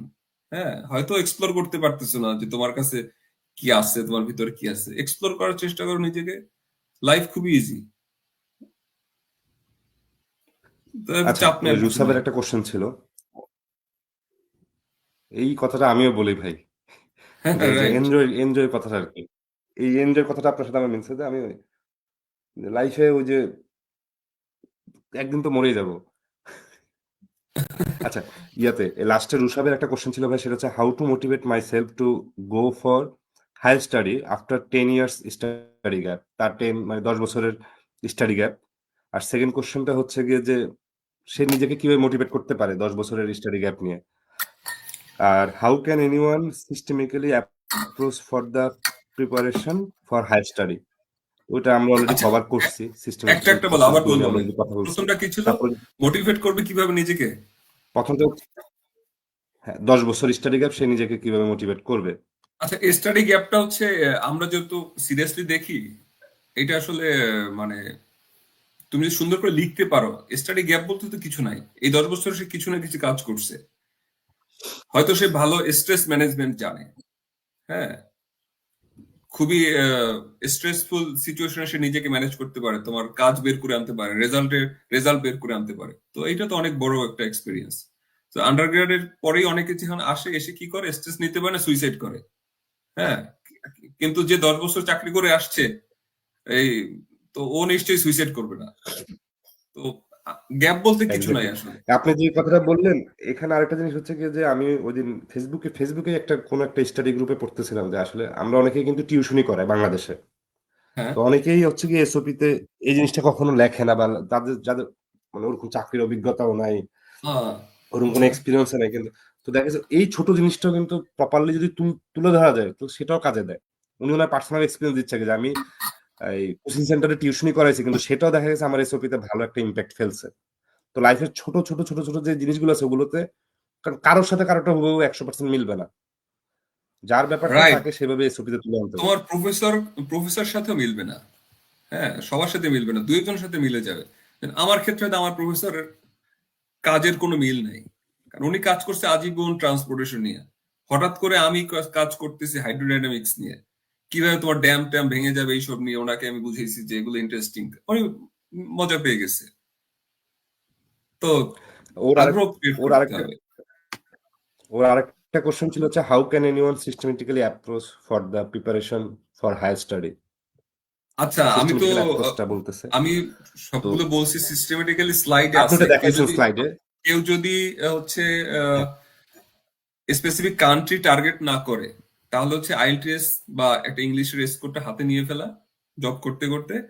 আহ, তারপরে হচ্ছে তারপরে না ওয়েট করার কোনো দরকার নেই। আমার মনে হয় আইএলটিএস এর প্রিপারেশন নিতে নিতে তোমার প্রফেসরকে লেখা শুরু করতে পারে যে আমি এই কাজ করে আসছি আগে, আই হ্যাভ ওয়ান কোশ্চেন, আচ্ছা আমি এই কাজ হ্যাঁ আগে ভাই করছি, আপনি এখন এটা করতে চাই, হুম। তোমার কাজের সাথে আমার মিল আছে, এবং এই কাজটা আমি এইভাবে আমি করতে পারবো। হ্যাঁ, তো বাজিত ভাই লেখা এটার শুরু সাথে করতে হচ্ছে পারে জাস্ট বুঝতে আমি একটু দেখে। অ্যাড করি, সেটা হচ্ছে যে বাজিত ভাই সেম আনসারটা এর আগেও দিছে, যে আসলে আচ্ছা, বাউন্ডারি ওয়েট, সেট করাটা খুব একটু ইম্পর্টেন্ট। একটু একটু হেমন্ত, আমার মনে হচ্ছে আমরা সব পেঁচাই জি ফেলতেছি। আমার হাতে সময় আছে, তোমার যদি সমস্যা না থাকে আমরা কোশ্চেনের উত্তরগুলো একটা একটা করে দিয়ে যাই, হয়তো আগে কেউ মিস করছে। তো আদনান একটা কোশ্চেন করছে, এইটা বলো তো, তারপরে কি, হ্যাঁ ভাই আমার তারপরে আমরা আগে, আমার এখন শুধু টাইম আদনানের আছে। এখন হচ্ছে আদনানের কোশ্চেনটা হচ্ছে গিয়ে যে how is the work life balance abroad different from that in Bangladesh? Okay, Bangladesh থেকে আসলে কি আলাদা আর কি, ওয়ার্ক লাইফ ব্যালেন্সটা কেমন? আহ এখানে ওয়ার্ক লাইফ ব্যালেন্স হচ্ছে কি, এখানে কোনো টাইম আমাদের হচ্ছে নষ্ট হচ্ছে না। বাংলাদেশে হয় কি, যেমন অফিসে আমি সকালে যাব, আমার 8টায় অফিস, বাসা থেকে আমার অনেক কি 6টায় বেরোতে হচ্ছে। হ্যাঁ, 2 ঘন্টা এখানে নষ্ট হয়ে যাচ্ছে এক্সট্রা। আবার যখন ব্যাক করব সন্ধ্যাবেলা হয়তো আরো 3 ঘন্টা নষ্ট হচ্ছে, 5 ঘন্টা নষ্ট হয়ে যাচ্ছে। আর আমেরিকাতে আমার ক্ষেত্রে যেটা হয়, আমার ইউনিভার্সিটি এখান থেকে five five minutes drive. So 5 minute 10 minute আমি পৌঁছাতে পারতেছি। সো ওই যে সময়টুকু 5 ঘন্টা আমার নষ্ট হচ্ছে না, ওইটা আমার ফ্যামিলির পিছনে দিতে পারতেছি। আর আমার ক্ষেত্রে যেটা হয়েছে, আমার বাসায় ফ্যামিলি, ইউনিভার্সিটিতে ফ্যামিলি, আমরা একই প্রফেসরের সাথে হচ্ছে পিএইচডি করতেছি, হাজবেন্ড ওয়াইফ। তো আমার লাইফ আর হচ্ছে ওয়ার্ক লাইফ ব্যালেন্স নিয়ে কোনো সমস্যা হচ্ছে না, হাতে অনেক এবং সময়। দেশের বাইরে ভাই আরেকটা জিনিস হচ্ছে কি যে আপনার যেটা কিছুটা সুবিধা এখানে পাওয়া যায়, আপনার সিকিউরিটিটা আর কি। আমি আমার মেয়ের কথা বলি, আমার মেয়ে সিকিউরিটি হচ্ছে কি নিয়ে যে আমার কোনো সময় ছিল না। আমার মেয়ে হচ্ছে বাসা সিকিউরিটি, থেকে স্কুলে যায়। হ্যাঁ, না না, সিকিউরিটি বলতে কোনটা বোঝাচ্ছে, যেমন আমাদের দেশে তো বাচ্চাকে কিন্তু একা স্কুলে পাঠানোটা ম্যাক্সিমাম মা বাবার ক্ষেত্রে ডিফিকাল্ট হয়ে যায়, ইভেন তো ওকে, কাছে হলো। তো আমার বাসা থেকে স্কুল খুব কাছে, সে একা একা সকালবেলা প্রথম কয়েকদিন আমি নিয়ে গেছিলাম, তো সে হুম, একা একা হেঁটে চলে যাচ্ছে। এবং ভাই নাইস, আপনি যেটা বললেন যে আসলে ট্রাফিক ট্রাফিকের ব্যাপারটা হচ্ছে, আমি এখন একটা পার্ট টাইম একটা জব করি, তো ওটা 10 কিলোমিটার দূরে। তো দেখা যাচ্ছে হ্যাঁ, আমার একটা, আমি ফিক্স জানি যে আমি যদি 30 মিনিট আগে যদি বের হই, তাহলে আমি ওখানে যে পৌঁছানো এবং রেডি হয়ে আমি অন টাইমের মধ্যে কাজে পৌঁছাতে পারবো। এবং আমি ওই রাইট, কাজ থেকে কখন বের হবো, 6 ঘন্টা মানে 6 ঘন্টা, 6 ঘন্টা 1 মিনিটে এসে কেউ আমাকে বলবে না যে তুমি আইসে এই কাজটা করো। যেটা বাংলাদেশে হয় কি, যখন আমি সাইট ইঞ্জিনিয়ার ছিলাম, সিনিয়র ম্যানেজমেন্ট পজিশনে যখন গেছি, আমি প্ল্যান করতেছি যে আগামীকালকে আমার বার্থডে, আমার ওয়াইফের বার্থডে, বা আমার আজকে অ্যানিভার্সারি, বা আমার বাচ্চার আজকে বার্থডে, আমাকে যেতে হবে, তো আমি এতটার সময় অফিস থেকে বের হব। হ্যাঁ, বের হলাম, দেখা যাচ্ছে সাডেনলি বের হওয়ার আগে সাডেনলি একটা টাস্ক চলে আসছে, আচ্ছা, অথবা রাস্তায় যেটা বলে, রাস্তায় আমি বের হয়েছি ঠিকই কিন্তু রাস্তায় জ্যাম, আমি আর ওই প্রোগ্রামটা অ্যাটেন্ড করতে পারিনি। এবং ওয়ার্কলোডটা বাংলাদেশে দেখা গেছে যে মানে ফিক্সড না, এখানে 6 ঘন্টা মানে 6 ঘন্টা। বাংলাদেশে কিছু কিছু কোম্পানি শুধুমাত্র এই জিনিসটা মেনটেন করে যায়, 6 ঘন্টা 8 ঘন্টা একদম ফিক্সড। এবং বাসায় হ্যাঁ, যাওয়ার হ্যাঁ, পরে আমাদের অনেকের, আমি যখন চাকরি করতাম আমার ওয়াইফের একটা কমন কোশ্চেন ছিল, বাসায় আসছো শুক্রবার শনিবার, তাও তো অল টাইম শুধু ফোন আসতেছে। তো ওকে। এটা বাংলাদেশে একটা বাজে প্র্যাকটিস আমাদের ভিতর দিয়ে যেতে হয়। এই আমি বাইরে এসে পরে এই জিনিসটা কখনো দেখি না। এবং আমার প্রফেসরদেরকে যদি আমি যদি শনিবার এবং রবিবারে যদি মেইল করি, they will never ever answer it, যত ইমার্জেন্সি হোক। এইটা ইভেন হচ্ছে যদি আমি যদি ডিপেন্ড মনে করে হয় যে এটা বাংলাদেশে। আমি একটা আমার থেকে শেয়ার করি এক্সপিরিয়েন্স। আমি যখন ব্র্যাকে ছিলাম, আমার হচ্ছে শুক্র শনি ছিল না, মানে আমিই করতাম না প্রথম দিক থেকে।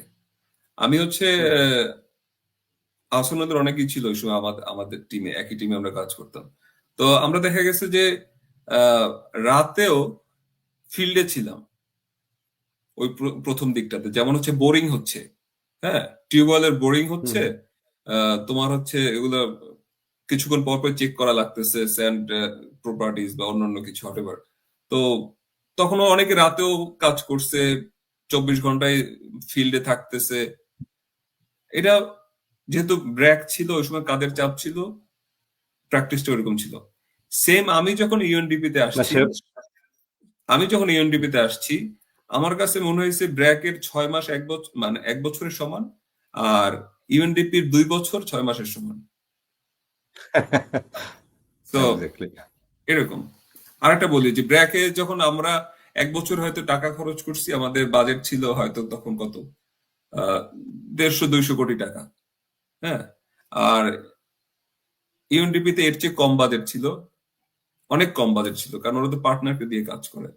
তো তোমার কাজের টাইপের উপরে আসলে অনেক কিছুই ডিপেন্ড করে। এটাই আদনান যে কোশ্চেনটা করছে যে এখানে হচ্ছে যে একটা মোটামুটি মানে লাইফ তো আনএক্সপেক্টেড, এটা অলওয়েজ, কিন্তু বাট আমাদের যে ডেইলি লাইফের যে রুটিনটা এখানে মেনটেন করা যায়। আমি ঘুম থেকে কটার সময় উঠবো, আমি রাইট, ক্লাস রাইট। কটা থেকে কটা পর্যন্ত, আমি প্রফেসরকে কটার সময়, মানে এখানে আমি যে দেশে আছি ফিনিশ, এখানে একটা কথা আছে, মানে ফিনিশটা হচ্ছে কি 1 সেকেন্ড লেট করে তারা লেট হিসেবে দেখে, মানে এটাকে খুব বাজেভাবে দেখে। আচ্ছা, ওরা আচ্ছা। যদি পাঁচটার সময় যদি কোনো মিটিং হয় বা 5:15-তে ফিনল্যান্ডে, ওরা দরকার হলে 2 মিনিট আগে এসে দাঁড়িয়ে থাকবে। হুম, হুম। না, তো আমার এখানে এই মিসইউজ টাইম হচ্ছে না, টাইমটা মেনটেনিংটাই যখন মিসইউজ হচ্ছে ভালো না। হয়,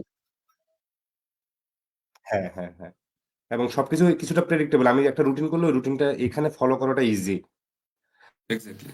এখানে ওইটা মেনটেন করাটা ইজি। দেশে মানে বাংলাদেশে ওইটা আমরা এমন অনেক সময় হয় না যে মানে বাংলাদেশে এটা হচ্ছে যে বলছে কারণে না, অন্য একটা প্রবলেমের কারণে আমি করতে পারতেছি না, আমার বসের কারণে করতে পারতেছি না, আমার সারাউন্ডিংস ট্রান্সপোর্টেশন সিস্টেমের কারণে করতে পারতেছি না, তো এখানে এই প্রবলেমগুলো একটু কম। তো ভাই হ্যাঁ, আসলে এটা স্বাভাবিক, কারণ বাংলাদেশ তো বাংলাদেশ এখন ম্যানেজ রাত করতেছে এত 11টা এত বেজে এত গেছে। এত মানুষজন আমাদের বাংলাদেশে, তাও তো ম্যানেজ করতেছে। পপুলেশন, এবং আমার কাছে এন্ড অফ দ্য ডে মাঝে মাঝে মনে হয় বাংলাদেশের ওই হ্যাঁ হ্যাঁ, কালচারটাই বেটার। হ্যাঁ, মানে আমি বাংলাদেশকে প্রচন্ড দেখতেছি মিস করি, বাংলাদেশকে আমি আমি তো পারলে দেখতেছি যে এখন ওই এই মুহূর্তে সবাই যদি বলতে, আগে দেখতাম যে যে কন্টেইনারের ভিতর বসে ওরা হচ্ছে বার্থডে কেক কাটতেছে, খাওয়া দাওয়া করতেছে, ভেস্ট টেস্ট পরে বাইরে হচ্ছে কাস্টিং হচ্ছে। এগুলো খুব মিস করি আমি। আমার ইচ্ছা ছিল একসময় এই টাইপের কাজ করবো, চাকরি করবো, কিন্তু সুযোগ হয় নাই।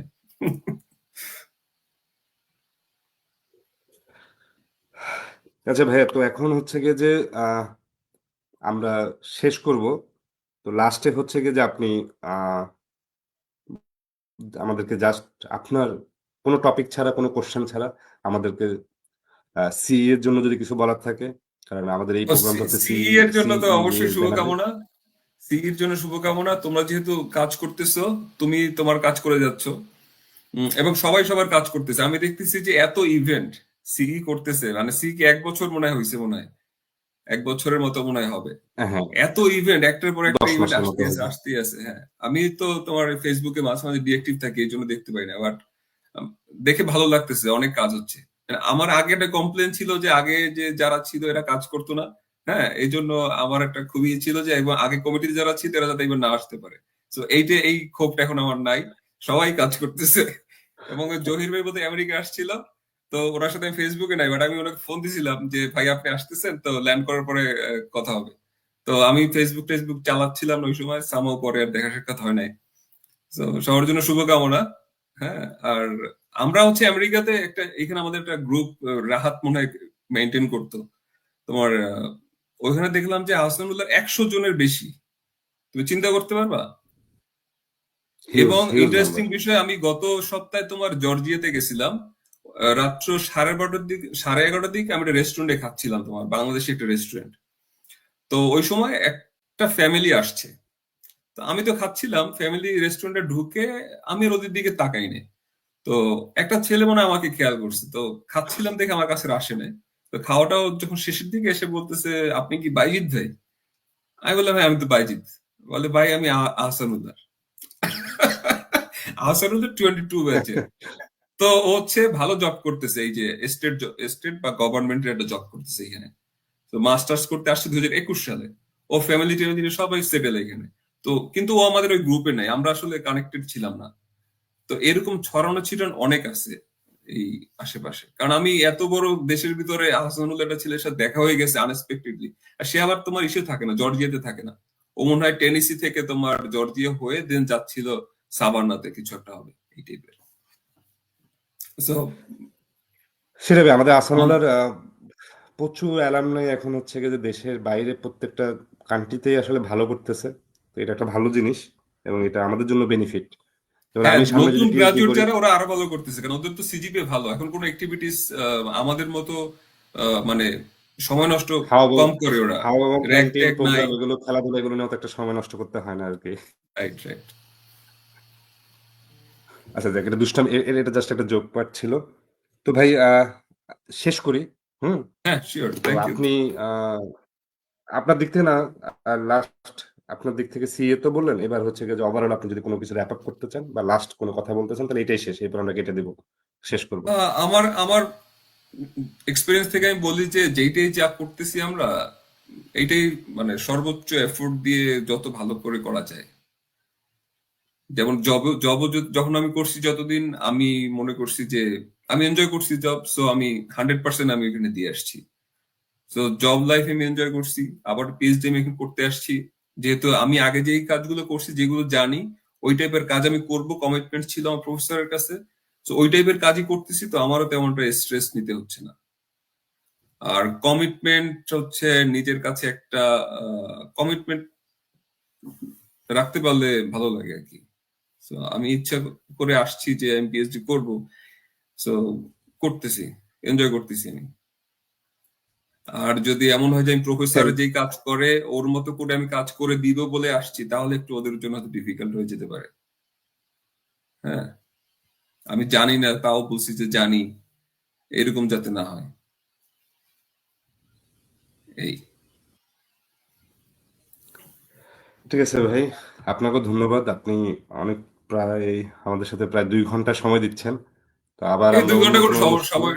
সময় কোনো বিষয় না। আমি হাসার মধ্যে যখন ছিলাম এরকম ঘন্টার পর ঘন্টা, যেন আমি সকাল 8টার সময় আসতাম, ওই দুলো কাকার দোকানে আমি চা সিগারেট তখন খেয়ে তারপরে ক্লাস ক্লাস করে আবার রাতে বাসায় যেতাম। তো এরকম ঘন্টার পর ঘন্টা আমাদের চলে গেছে। সৌরভ মনে হয় ছিল অনেকক্ষণ। তো আমরা একই সাথে অনেক সময় নষ্ট করছি। নষ্ট করি না মানে, আমাদের অনেক আইডিয়া আসতো, অনেক আইডিয়া নিয়ে আমরা কথা বলতাম। তো এখন হয় কি, আমারও না মাঝে মাঝে মনে হয় এগুলো শুনতে হয়তো মনে হবে যে বোগাস কিছু একটা। অনেক আইডিয়া নিয়ে আমরা কাজ করতাম। হ্যাঁ, আজকে এই আইডিয়া, কালকে এই বিজনেস আইডিয়া, এইটা করবো সেইটা করবো। এখনো না আইডিয়া জেনারেট করতে পারি অ্যাটলিস্ট। পিএইচডি করতে বা আমি যখন জবও করছি, ব্র্যাকে যে কত নতুন নতুন আইডিয়া নিয়ে আমরা কাজ করতাম, যেমন এই পারভেজ ছিল, তারপর আদি ছিল। আমরা তো সারাদিনে আইডিয়াই জেনারেট করতাম, এইটা করলে এইটা হবে, এইটা করা যাবে। তো আইডিয়া জেনারেট করতে পারাটাও না একটা তোমার বড় কি বলে যোগ্যতা। আর সবাই আইডিয়া জেনারেট করতে পারে না। তো আড্ডা দিলে দিলে এগুলো আইডিয়া বের হয়ে যায়, আসে। তো কাজে লাগতেছে আমার সবকিছুই। আমার কোনো এক্সপিরিয়েন্সই ফেলানো যাচ্ছে না এখানে, মানে এখানে না, মানে টোটাল জার্নিতে লাইফের।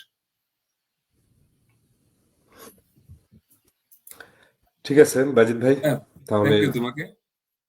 ধন্যবাদ আমাকে সময় দেওয়ার জন্য, এবং আবার দেখা হবে। না, তুমি তো কথা সময় বলবো দিচ্ছ, আপনার সাথে আমি যেমন ব্যক্তিগতভাবে। প্রতি 2 সপ্তাহ পর পরই হয়তো তোমার অনেক সময় যাচ্ছে। তুমি বাইরে চাকরি করতেছো, ফ্যামিলি মেনটেন করতেছো, পড়াশোনা করতেছো, তারপর সিই এর এই দায়িত্ব পালন করতেছো। তোমাকেও ধন্যবাদ। আর দোয়া আদনান করবেন। আদনান তো বোধহয় রিসেন্টলি কোন নতুন একটা দায়িত্ব নিচ্ছে বোধহয়, তাই না?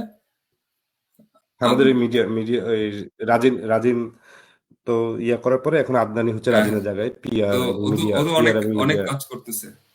সবাইকে হুম ধন্যবাদ হুম, তোমরা ওই যারা কাজ অনেক, করতেছে। ও সব জায়গায় ওই আছে, হ্যাঁ, মিডিয়া কভারেজ থেকে শুরু করে সব জায়গায় ও সময় দিচ্ছে। ঠিক আছে ভাই, তাহলে আমরা রাখি।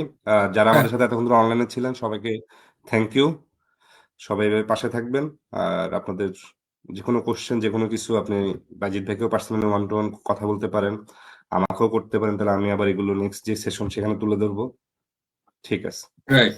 আর তুমি একটা জিনিস খেয়াল করো যাতে রিপিট না হয়। যেন আমি চেষ্টা করছি, লাস্ট সেশনে ছিল হচ্ছে তোমার ওই নামটা ভুলে গেছি। রিয়াদ।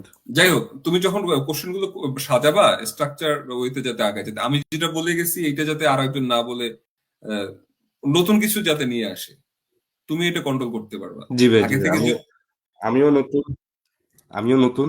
তো আমিও আসলে এই যে গত একটা সেশন করলাম, আজকে সেশন করলাম, তো আমিও কিছুটা এক্সপিরিয়েন্স নিচ্ছি কোশ্চেন গুলো কিভাবে করা বা সিলেক্টিভ পার্ট বাই পার্ট করা। চিন্তা করতেছি আমরা পুরো প্রোগ্রামটাকে হচ্ছে 1.5 ঘন্টার প্রোগ্রামটাকে আমরা সেগমেন্টে ভাগ করবো আর কি। রাইট, রাইট, একটা তাহলে পার্টে শুধু ইজি হবে। থিওরি আমি যারা কথা বলবো, বাংলাদেশে যারা আছে তারা শুনুন। ওদের জন্য ইজি হবে। হ্যাঁ হ্যাঁ হ্যাঁ, নাহলে হচ্ছে কথা যদি এলোমেলো হয়ে যায় তাহলে ওনাদেরও, তো ওইটাও আমাদের এখনো, আমিও লার্নিং স্টেজে আছি, আমরা ওটাকে গোছাবো আস্তে আস্তে, হোপফুলি। ঠিক আছে ভাই, তাহলে হ্যাঁ। হ্যাঁ, থ্যাংক ইউ, ভালো থাকো, বাই, আল্লাহ ওকে। হাফেজ।